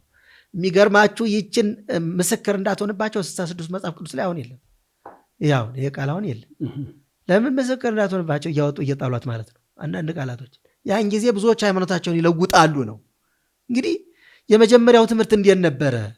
ጌታ ለሐዋርያት ምን አስተማረ? ከሐዋርያት ቀጥሎስ ለሊቃውንት፣ ከሊቃውንት ቀጥሎስ ለሊቃውንት፣ ከዚያ በኋላስ መለያየት በማን ተጀመረ? እንዴት የሚለውን መርምሮ ማወቅ ያስፈልጋል። ዛሬ የእውቀት ዘመን ነው። ዛሬ ምንም የመንግስት ወንጌል መፈራረጃ ሊሆንብን በዓለም ሁሉ እንደሚሰበክ ጌታ የተነገረው ቃል ደርሶብን ዛሬ የመንግስቱ ወንጌል ጽንፍ እስከ ጽንፍ እየተሰበከች ናት። ነገር ግን እውነቱን ከሐሰት፣ እምነቱን ከክደት፣ ጽድቁን ከኃጢአት፣ ታቦትን ከጣዖት ለይቶ ማወቅ የእኛ ፈንታ ነው ማለት ነው።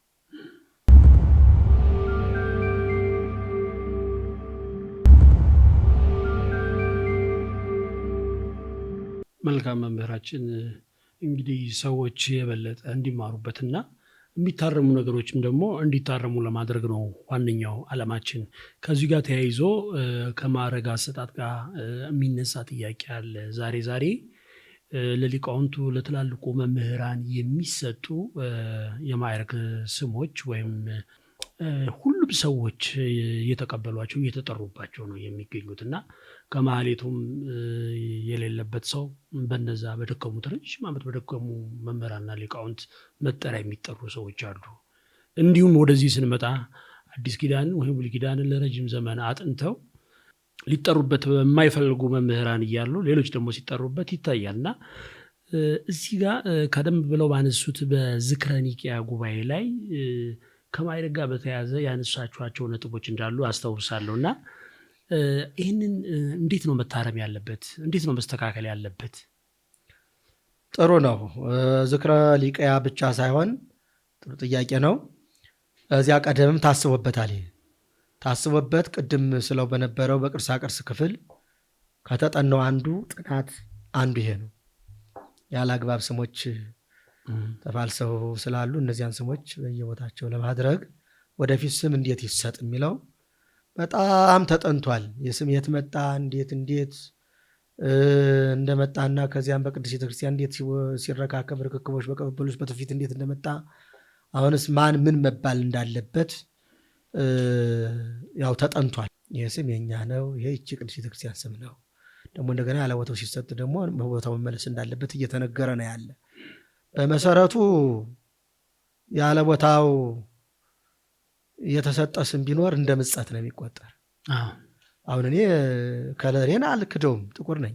ቀይ ቢለኝ እያባለ ምን እያለኝ እንደሆነ ይገባኛል። ምን ለማለት ፈልግ በምጸት በግልባጭ ምን የሆነ ነገር እያለኝ ነው ማለት ነው። ቀይ ቢለኝ አሁን እንደዚያ ማለት ነው። እና ያለ ስሙ ያለ ቦታው የሚሰጥ ስም የለም። ቢሰጥ ደግሞ ስህተት ነው ማለት ነው፣ አግባብነት የለውም። የወትሮቹ አባቶቻችን ለእውቀት እንጂ ለወረቀት አይጨነቁም ነበር። የአሁኑ ደግሞ ለእውቀት ሳይሆን ለወረቀት የሚሯሯጥ ትውልድ ላይ ነው ያለ ነው። ለወረቀትና ለስም በጣም የሚጣደፍ ዘመን ላይ ብንደርስ አሁን ላይ ነው። የወትሮዎቹ ግን ሙሉ ለሙሉ እውቀቱን ሙሉ ለሙሉ ድጓውን ዳር እስከ ዳር ተምረውት የድጓ ምስክር ቤተልሔም ሳይወርዱ የቀሩ ብዙዎች ናቸው። መጽሐፉን በሚገባ አውቀውት የመጽሐፍ መምህር የሚል ምስክር ቤት ሳይሄዱ ዝም ብለው መጽሐፉን በጉንጫቸው ዘውት ያለፉ ብዙዎች ናቸው። በዝማሬም እንደዚሁ፣ በአቋቋም እንደዚሁ፣ በቅኔም እንደዚሁ። በቅኔም ሙሉ ለሙሉ ቅኔውን የዋርላውን ቅኔ፣ የጎንጁን ቅኔ፣ በልዩ ልዩ ቅኔ በጣም ዘርፈ ብዙ ስም አለው። የውስጠ ዘ የሰምና ወርቅ የሚባል ልዩ ልዩ ቤት አለ፣ የቅኔ ቤት አለና ያንን ሁሉ በጥንቃቄ አውቀውት ምን በምን ያ ሁሉ ዙረው ተዛውረው እኮ ነው። እንዳሁኑ አመች ትራንስፖርት የለም። በእግራቸው ሀገር እያቋረጡ በእግራቸው እንኳን ጫማ የላቸውም። በባዶ እግራቸው እንደ ሐዋርያት እየሄዱ እየዞሩ ተምረው ያን ሁሉ አውቀው በምንም አይነት ወረቀት የሚባል አልነበራቸው። አሁን ግን በጣም የወረቀት ዘመን ነው። እውቀትና ወረቀት በጣም ተራርቀዋል። ወረቀት የሰበሰቡ ብዙ እውቀት ያልጠገቡ ይገኛሉ በብዛት እና በዚህ መሆን የለበትም። አሁን ሙሉ ለሙሉ ስም የሚወድቅበት ቦታ አለው። ብሉይን ያጠናቀቀ መጋቢ ብሉይ፣ ሐዲስን የተማረ መጋቢ ሐዲስ፣ መጻሕፍተ ሊቃውንትን የተማረ ሊቀ ሊቃውንት፣ በቅንያት ደግሞ እንደዚሁ መጋቢ ምስጢር፣ ሊቀ ምሁራን በቤተልሔም የድጓው ምስክር ቤት ናቸው። ሊቀ ማእምራን እንዲህ ነገሮች አሉ እና ያን እንደየእውቀቱ ለክቶ መስጠት ተገቢ ነው ማለት ነው። ያለ ቦታ የወደቀ ስም ካለ እንደ ምጸት ይቆጠራል። ምጸት ማለት እንግዲህ ቅድም እንዳልኩት አነጋገር ማለት ነው እና አግባብነት የጎደለው ስለሆነ ይሄ ከዝክረ ኒቃያ አስቀድሞም እየታየ ቆይቷል። ተጠንቶም በደንብ ተሰንዶ ለአእምሮ ጽሕፈት ቤት ለአእምሮ ንብረት ጽሕፈት ቤት የአእምሮ ንብረት ነው። ይሄ የሊቃውንቶች የመምህራኖች የምሁራኖች የቤተክርስቲያን አገልጋዮች ስም ነው ብላ ቤተክርስቲያኗ እያስመዘገበች ስለሆነ ስራ እየተሰራበት ነው። በቅርብ ጊዜ ያው ቦታቸውን ስሞች ይዘው አሁን ቀደም ያለፉት አልፈዋል። ለወደፊት ስሞች ቦታቸውን ይሰጡ ይሆናል ብዬ ተስፋ አድርጋለሁ። በዝክረ ኒቃያ ተነስቷል። እንዲሁም አንድ አባት እኔ በእውነቱ እንደዚህ መባሌ እንዲያው ለምንድን ነው የሚለውን ሳይቀር አንስተው በእውነቱ የትትና አባት የተናገሩት ቃሉ ትዝ ይለኛልና ስም ላለመጥራት ያህል ነው። ስለዚህ ትሑታን አባቶቻችን አይፈልጉትም በምንም አይነት እውቀቱን እንጂ እውቀቱን እንጂ ስሙን ፈጽሞ አይፈልጉትም። እነሱ ሙሉ ለሙሉ እንደዚህ ነው እና አሁን በጊዜ መሻቆት ይታያል። ጥሩ አድርጎ አንድ መድረክ ላይ ከሰበከ ከዚያው ላይ እንትና ብያለሁ የሚባልም አለ። ለምሳሌ ያህል ከኛም ይወጡ አሉ። መጋቢ ሐዲስ የሚባል ስም ተሰጥተው ከኛ ወጥተው ዛሬ በቤተክርስቲያኒቱ ጸር የሆኑም አሉ። እንደዚህ አሁን ስም መጥራቱን ተው ብዬ ነው አግባብነት ስለማይሆን። ስለዚህ ለጥንቃቄ ሰውንም እንዲያው ላለመነካካት ሲባል እንዲያው ወደፊትም ተጸጽተው ወደኛ ሊመጡ ስለሚችሉ እነሱን ላለማቁሰል ሲባል ነው እንጂ ስም መጥራት ይቻላል።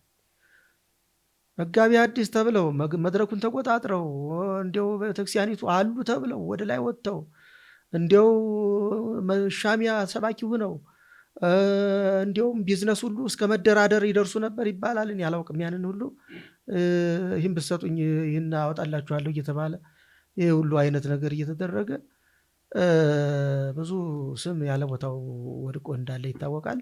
ወደፊት ስሞች ቦታቸውን እንዲይዙ ቤተክርስቲያኗ እየሰራች ነው። የሚገርም ነው። አንድ ብናውቀው አባባል አለ፣ ከመጠምጠም መማር ይቅደም አይደል የሚባለው። ተመሳሳይነት ያላቸው ነገሮች ነው እያነሳው ያለሁት። አሁን ብዙ ሰዎች እየተደናገሩ ነው ያሉት። ምክንያቱም ሁሉም ሰው ጠምጣሚ ነው።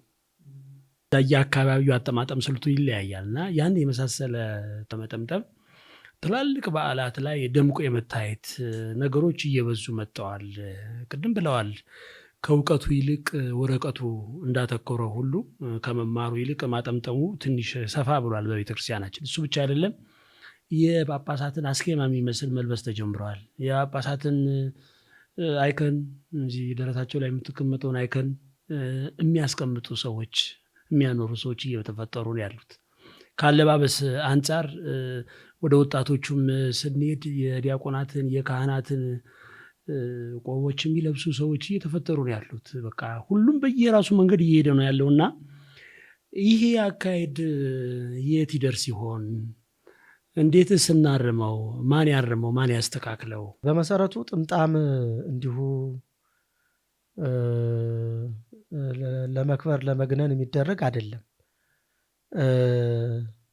የጌታን ሁለንተናዋች ቤተክርስቲያን የጌታን ዕለተ ዓርብ እያሰበች ነው የምትኖረው።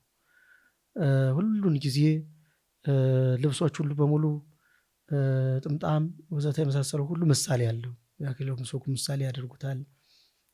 ምሳሌ ያለው እና በምሳሌ ነው የሚደረግ። እንዲሁ በከንቱ ይመርልኝ ተብሎ አይደረግም። ይመር ተብሎ ከተደረገ ደግሞ እንዲያምርልኝ ከተባለ ትንሽ ለውዳሴ ከንቱም ሊያጋልጥ ስለሚችል ከቤተክርስቲያኒቱ ዓላማ ራቅ ሊል ስለሚችል ጠንቀቅ ያስፈልጋል። አባቶቻችን ብዙም ሲጠመጥሙ አይጨነቁም።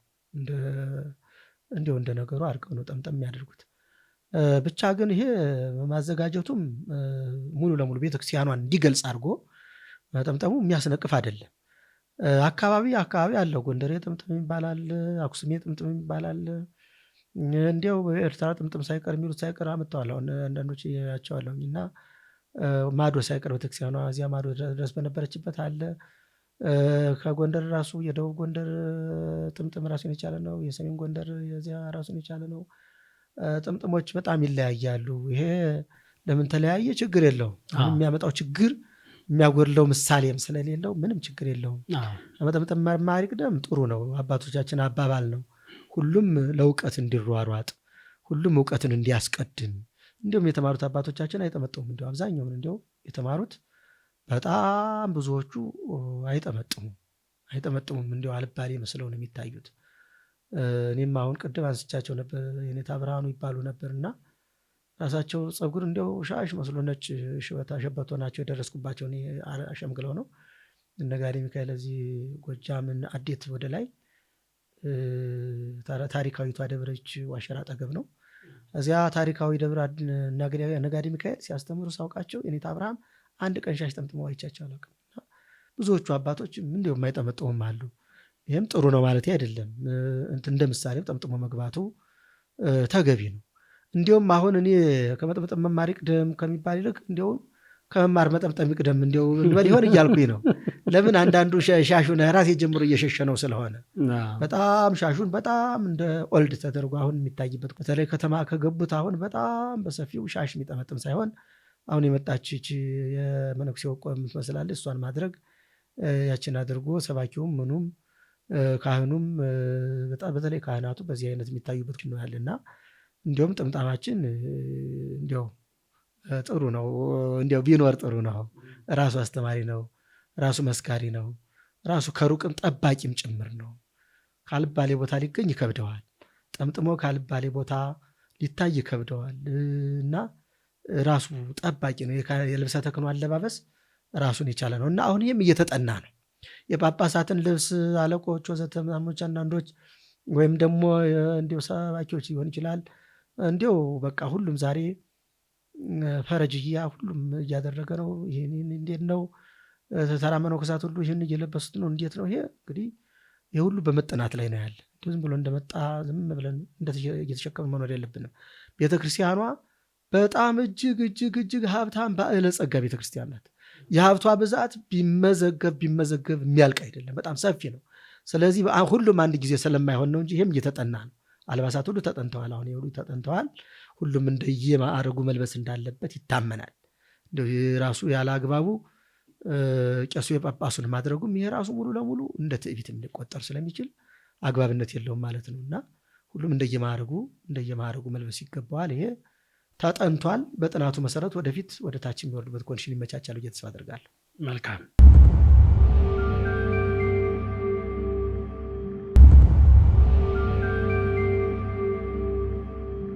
የመጨረሻ እናድርገውና መጋቢ ምስጢር ቅድም ብዙ ነገር አንስተዋል። እንደ ቅርሳቅርስ የተሰሩ መምሪያው የሰራቸው በርካታ ስራዎች እንዳሉ ጠቅሰውልናል። የሚያስመሰግን ነገር ነው። ቅዱስ ሲኖዶስ በግንቦት ወር ርክበ ካህናት ምልዓተ ጉባኤው ላይ ሊቃውንቱን ጉባኤ በተመለከተ ያስተላለፋቸው በጣም ተወዳጅ የሆኑ የሚደገፉ ውሳኔዎችን አይተናል፣ ተመልክተናል። በተለይም ብዙ ጊዜ ቅድም ስላልጠቀስኩት ነው፣ ምናልባት አንዳንድ ጊዜ ሊቃውንት ጉባኤ ለእርማት የሰጠናቸው ነገሮች በጊዜ አይደርስልንም የሚሉ አንዳንድ ትችቶች ይሰማሉ። እኛ በእርግጥ እዛ አካባቢ ያለን ሰዎች የምናያቸው ያልተሟሉ ነገሮች እንዳሉ በትክክል የሚያሳዩ ነገሮች አሉ። ብዙ መደራጀት ያለበት፣ ብዙ መሟላት ያለበት ነገር እንዳለ አስተውለናል፣ አይተናል። አሁን ግን ቅዱስ ሲኖዶስ ለጉዳዩ ትኩረት በመስጠት በተለያዩ ዘርፎች በቴክኖሎጂም ጭምር ጉባኤው እንዲጠናከር ውሳኔ አሳልፏል እና ምናልባት እነዚህ ውሳኔዎች ምን አይነት ጠቀሜታ ይኖራቸዋል ብለው ያስባሉ? እጅግ በጣም ጥሩ ነው። ሊቃውንት ጉባኤ በእውነቱ እንደ ስራው ብዛትና ክብደት ትክክል ነው፣ አልተደራጀም። አንኳር አባቶቻችን በጣም አሉ የሚባሉ አበው ሊቃውንት በሞትም በሕይወትም ከኛ ተለይተዋል። ማለት በሞት ያው ሞት ነው፣ አንድ ጊዜ በሞት የተለዩም ብዙዎች ናቸው። ለምሳሌ እነ መላከ ታቦር ተሾመ ዘሪሁን የመሰለ ዓለም አቀፍ እውቀት ያላቸው፣ እነ መጋቢ ሰይፈ ሥላሴ እምቅ እውቀት ያላቸው ሊቅ፣ እነ ሊቀ ካህናት ክንፈ ገብርኤል አልታየ፣ እነ ሊቀ አእላፍ አሁን በቅርብ ጊዜ አዛለም ገሰሰ አሁን በቅርብ ጊዜ አረፉ። በሞት የተለዩን እጅግ ብዙዎች አሉ። እዚያም ደግሞ በሕይወተ ሥጋ ያሉትም ደግሞ አሁን ለእረፍት እንግዲህ ከእድሜ ከእርግና የተነሳ እረፍት ተሰጥቷቸው ጡረታ ወጥተው ያሉ አባቶች አሉ። በጣም የስራው ጉጉትና ስስት የነበራቸው ተቆርቋሪ አባቶች እነ ሊቀ ስዩማን ራዳ ስርስ የመሰለ እነ መላከ ሰላም አምደ ብርሃን ገብረ ጻድቅ እነ ሊቀ ማእምራን ብርሃነ መስቀል አጠና እንዲያው ብዙዎች ናቸው። ምናልባት የተሳተኝ ቢኖር እንዲህ ያልቆጠርኳቸው ብዙዎች ናቸው። በሞትም በሕይወትም ከኛ ተለይተዋል እና አሁን እኛ እነሱ ያው እንዳኖሩን ያለን እኛ ልጆቻቸው አዳራ ተቀበለን የአባቶቻችን እያቅማችን እየሰራን ነው። አንዳንድ ቅሬታዎች፣ አንዳንድ የምናቀርባቸው ሁኔታዎች በወቅቱ አይደርሱልንም፣ ባሰብነው አይደርሱ። ትክክል ነው። ከስራው ብዛት ከስራው ክብደት የተነሳ አሁን ቅድም እንዳልኩት ብዙ ስራዎች ናቸው የሚመጡ በአራቱ ማዕዘን ካለመደራጀቱ የተነሳ ወደፊት ጥሩ ታስቧል። አሁን በእውነቱ ቅዱስ ሲኖዶስ የ2017 ርክበ ካህናት ቅዱስ ሲኖዶስ ምልዓተ ጉባኤ በጣም ትኩረት ሰጥቶ በጣም የቀረበውን ሁሉ ሙሉ በሙሉ ነው ያጸደቀው። እንዲሁም ከዚያ በላይ በዓመት 2 ጊዜ የዝክረ ኒቃው ጉባኤ ቅድመ ሲኖዶስ እንዲሆን ሲኖዶስ አስቀድሞ ጥቅምቱ ሲኖዶስ ከርክበ ካህናት ሲኖዶስ አስቀድሞ እንዲሁም ይህ ሁሉ ወስኖልናል። ምናልባት ከአንዳንድ ሁኔታዎች አንጻር አቅም ካላጠረን በስተቀር ሙሉ ለሙሉ በጣም በልበ ሙሉነት እንድንሰራ ፈቅዷል። አሁን እሱ አንስተውታል ቅድም ያልተደራጀ ስለሆነ በአንድ መጽሐፍ ብቻ ብዙ ጊዜን ስለሚፈጅብን እንደገና በዚያው ላይ ደግሞ ያንን ሳንጨርሰው ሌላ ስራ በላይ ስለሚመጣብን በአራቱ ማዕዘን በየአህጉረ ስብከቱ ሊቃውንት ጉባኤ ቤተክርስቲያኗ ሊኖራት ይገባል። በአህጉረ ስብከት ያሉ ስራዎች ወደዚህ መምጣት የለባቸውም። በአህጉረ ስብከት ያሉ በአህጉረ ስብከት ሊያልቁ ይገባል። እንዲሁም ከቋንቋ አንጻር የተነሳ በአህጉረ ስብከት ያሉ ስራዎች ከዚያው በቋንቋ አዋቂዎች ምሁራን ከዚያው ታርመው ለምሳሌ ለአንድ መዝሙር አንድ ሰው ብዙ ትራንስፖርት ከፍሎ ሀገር አቋርጦ አንድ ጊዜ መጥቶ እንደገና ደግሞ ያተሰርቶ ሲመጣለት 3 ጊዜ 4 ጊዜ መጥቶ ተጉላልቶ መመለስ የለበትም። ይህ ሁሉ ታስቦበት አሁን በየአህጉረ ስብከቱ ሊቃውንት ጉባኤ እንዲቋቋም ይህ ሁሉ ተፈቅዷል። ስለዚህ ስራው ከዚህ በኋላ የአህጉረ ስብከቱ ስራ ቀለል ሲልልን ከዚህ ያለው ስራ በመፍጥነት ሊካሄድ ይችላል። አሁን እንድንደራጅ በ6 ክፍል ሊቃውንት ጉባኤ እንዲደራጅ ቅዱስ ሲኖዶስ ፈቅዷል። እኛም አቀረብነው ቆይቷል። ዝክረ ኒቃያም በጣም ለረጅም ጊዜ በተደጋጋሚ እያቀርን ለቅዱስ ሲኖዶስ እያስፈቀርን ተፈቅዶ በጀትም ተበጅቶ ካበቃ በኋላ ከሀገሪቱ ነባራዊ ሁኔታ የተነሳ በተደጋጋሚ ያልሳካ ብሎ ቆየ። አሁን ዘንድሮ እግዚአብሔር ከምስጋና ይግባው ይኸው ተፈጽሞ ያ በዝክረ ኒቃያ ሁሉም እኛ ያቀረብነው በሙሉ ሊቃውንቱም የተወያዩበት እንዲጸድቅ አድርጎልናል። ቅዱስ ሲኖዶሳችን በእውነቱ ወደፊት ሊቃውንቱ ጉባኤ አንድ እርምጃ ወደፊት የሚሄድበት ጊዜ ይመጣል ብዬ ተስፋ አድርጋለሁ። ከዚህ በኋላ ስራዎች ሁሉ የራሱን የአርትዖት ክፍል ራሱን የቻለ ስለሚኖረው የአርትዖት ክፍሉ ራሱን ችሎ በሚሰራበት ጊዜ ስራ ስለማይጫጫንበት በፍጥነት ቶሎ መልስ ሊሰጥ ይችላል ብዬ ተስፋ አድርጋለሁ እንጂ ቤተክርስቲያኗ እንደምታውቋት መጠነ ሰፊ ስራዋም ሀብቷም መጠነ ሰፊ ስለሆነ ሰዎች ይጉላላሉ። ቀድሞ የመጣው ሳይሰራለት በኋላ የመጣው ሊሰራለት አይችልም፣ ይጉላላሉ። አሁን ለዚያኛው ሳንሰራ ለዚያኛው አድሎ ይሆንብናል። ስለዚህ ያ ሲባል ብዙ ሰዎች ሊጉላሉ ይችላሉ፣ የተጉላሉም አሉ። አሁን ወደፊት ምናልባት ይስተካከላል ብዬ ተስፋ አድርጋለሁ። ምናልባት ቀረ የሚባል ነገር ካሉት ድል ልስጣት። የቀረ የለም። ጥሩ ውይይት ነው። እግዚአብሔር አምላክ በእውነቱ ዛይ ሚዲያ እንግዲህ በእውነቱ ለዚህ ውጥን በመብቃቱ ደስ ብሎናል። ጅምሩም በጣም ጥሩ ነው። ባለፈው ስለ ነገረ ክርስቶስ ወርቃማ ሊቃውንትን ጋብዛችሁ በእውነት ጥሩ ጥሩ መልእክቶች እንደዚህ ነው በምሁራን እንደዚህ ነው ከመዝት ነገር ምን ቤተክርስቲያን የሚባላት ዝግጁዋ እናታችን ቅድስት ቤተክርስቲያን እንዲህ ያሉ አመስጥረው አራቀው ወደ ላይ መጥቀው ወደ ታች ጠልቀው ወዲያና ወዲህ ተራቀው የሚተረጉሙ ሊቃውንት አሏት። እንዲሁ ዝም ብሎ ማንም ተነስቶ እንዲያው ጉንጫ አልፋ ነገሮችን ወይም ደግሞ እንዲያው አልባሌ ነገሮችን የሚበትንባት ቅድም እንዳልኩትን ክርዳድ የሚዘራባት መሆን የለባትም። ስለዚህ ጥሩ ጅምር ጀምራችኋል። ይህን ጅምራችሁን አጠናክራችሁ ቀጥሉ። እግዚአብሔር ቅድስት ቤተክርስቲያን አምላክ ይርዳችሁ ለማለት ነው። ወንድማችን በእውነቱ እዚያም ቅድስት ቤተክርስቲያን በሰፊው የሚያገለግሉ ወንድም ነዎት። አሁንም ደግሞ ይህንን ተቋም ጀምራችኋል። ወጥናችሁ ወደፊት እንዲራመድላችሁ እግዚአብሔር ይርዳችሁ ለማለት ነው። ሌላው ለምእመናን እንዲያው እግረ መንገዴን የማስተላልፈው መልእክት ቢኖረኝ ዘመኑ የመጨረሻው ዘመን ስለሆነ ይህ ሊሆን ግድ ነው። ለምን ይሆን አይባልም። ቅድስት ቤተክርስቲያናችንም ብዙ ጥያቄ አስነሽ የሚመስሉ ነገሮች አሏት። ከአምልኮተ እግዚአብሔር ወደ አምልኮተ እግዚአብሔር ነው የተሸጋገርን እኛ ኢትዮጵያውያን። በጽላተ ኪዳኑ በታቦተ ሕጉ ፊት እግዚአብሔርን ስናመልክ ነው የተገኘን እንጂ ከጣዖት ፊት ስንሰግድ አልተገኘንም።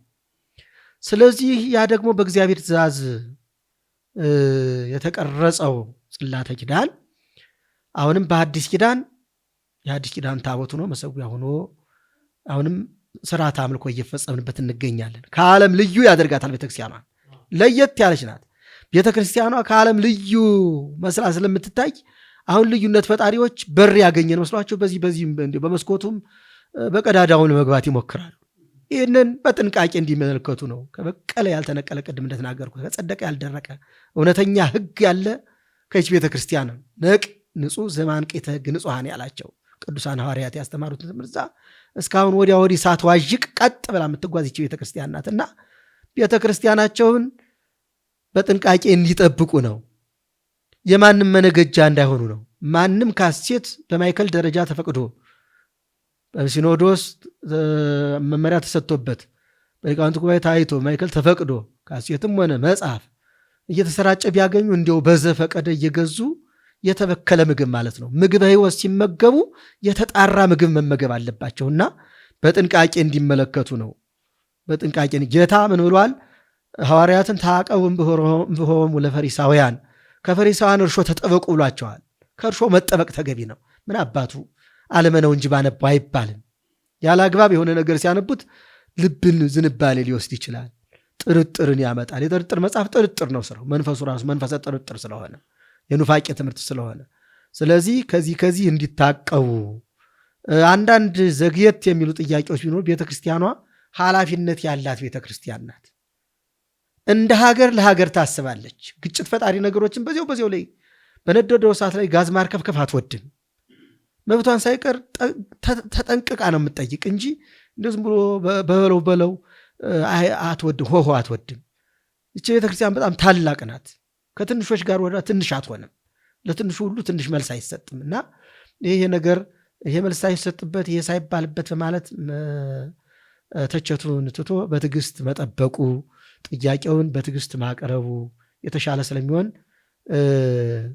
ምዕመናን በጥንቃቄ መጽሐፍ ሲገዙም ካሴት ሲገዙም በየመንገዱ ልዩ ልዩ ትምህርት ሲያዳምጡም በጥንቃቄ ማዳመጥ እንዳለባቸው ቅድስት ቤተክርስቲያናችን ሁላችንም ከላይ እስከታይ ዘቡነን መጠበቅ እንደሚገባን ይችን መልእክት ለማስተላለፍ ነው። መልካም መምህራችን፣ ምናልባት ያው ዛይ ፖድካስት ከዚህም በኋላ ትላልቅ ሊቃውንትን ጋብዞ የሚቀጥል ይሆናል። ምክንያቱም እነሱን ከጋበዝን በኋላ ትልቁን የቤተክርስቲያኑን አንኳሩን ትምህርት ማግኘት ችለናል። ምዕመናንም እንደተደሰቱበት ነው የነገሩን። በቀጣይም እንግዲህ በነገረ መንፈስ ቅዱስ በነገረ ማርያምና ከሌሎች ከቤተክርስቲያኒቱ ስርዓት ጋር የሚነሱ ጥያቄዎችን ሊቃውንቱን መምህራኑን እዚሁ እየጋበዝን መርሐ ግብራችን የምንቀጥል ይሆናል። መጋቤ ምስጢር ፍሬ ስብሐት ዱባለ በኢትዮጵያ ኦርቶዶክስ ተዋሕዶ ቤተክርስቲያን መንበረ ፓትርያርክ ጠቅላይ ቤተ ክህነት ጽሕፈት ቤት የሊቃውንት ጉባኤ ምክትል ሰብሳቢ እዚሁ ተገኝተው ለሰጡን ትምህርት አስተያየት ሁሉ በእግዚአብሔር ስም እናመሰግናለን። እኔም አመሰግናለሁ።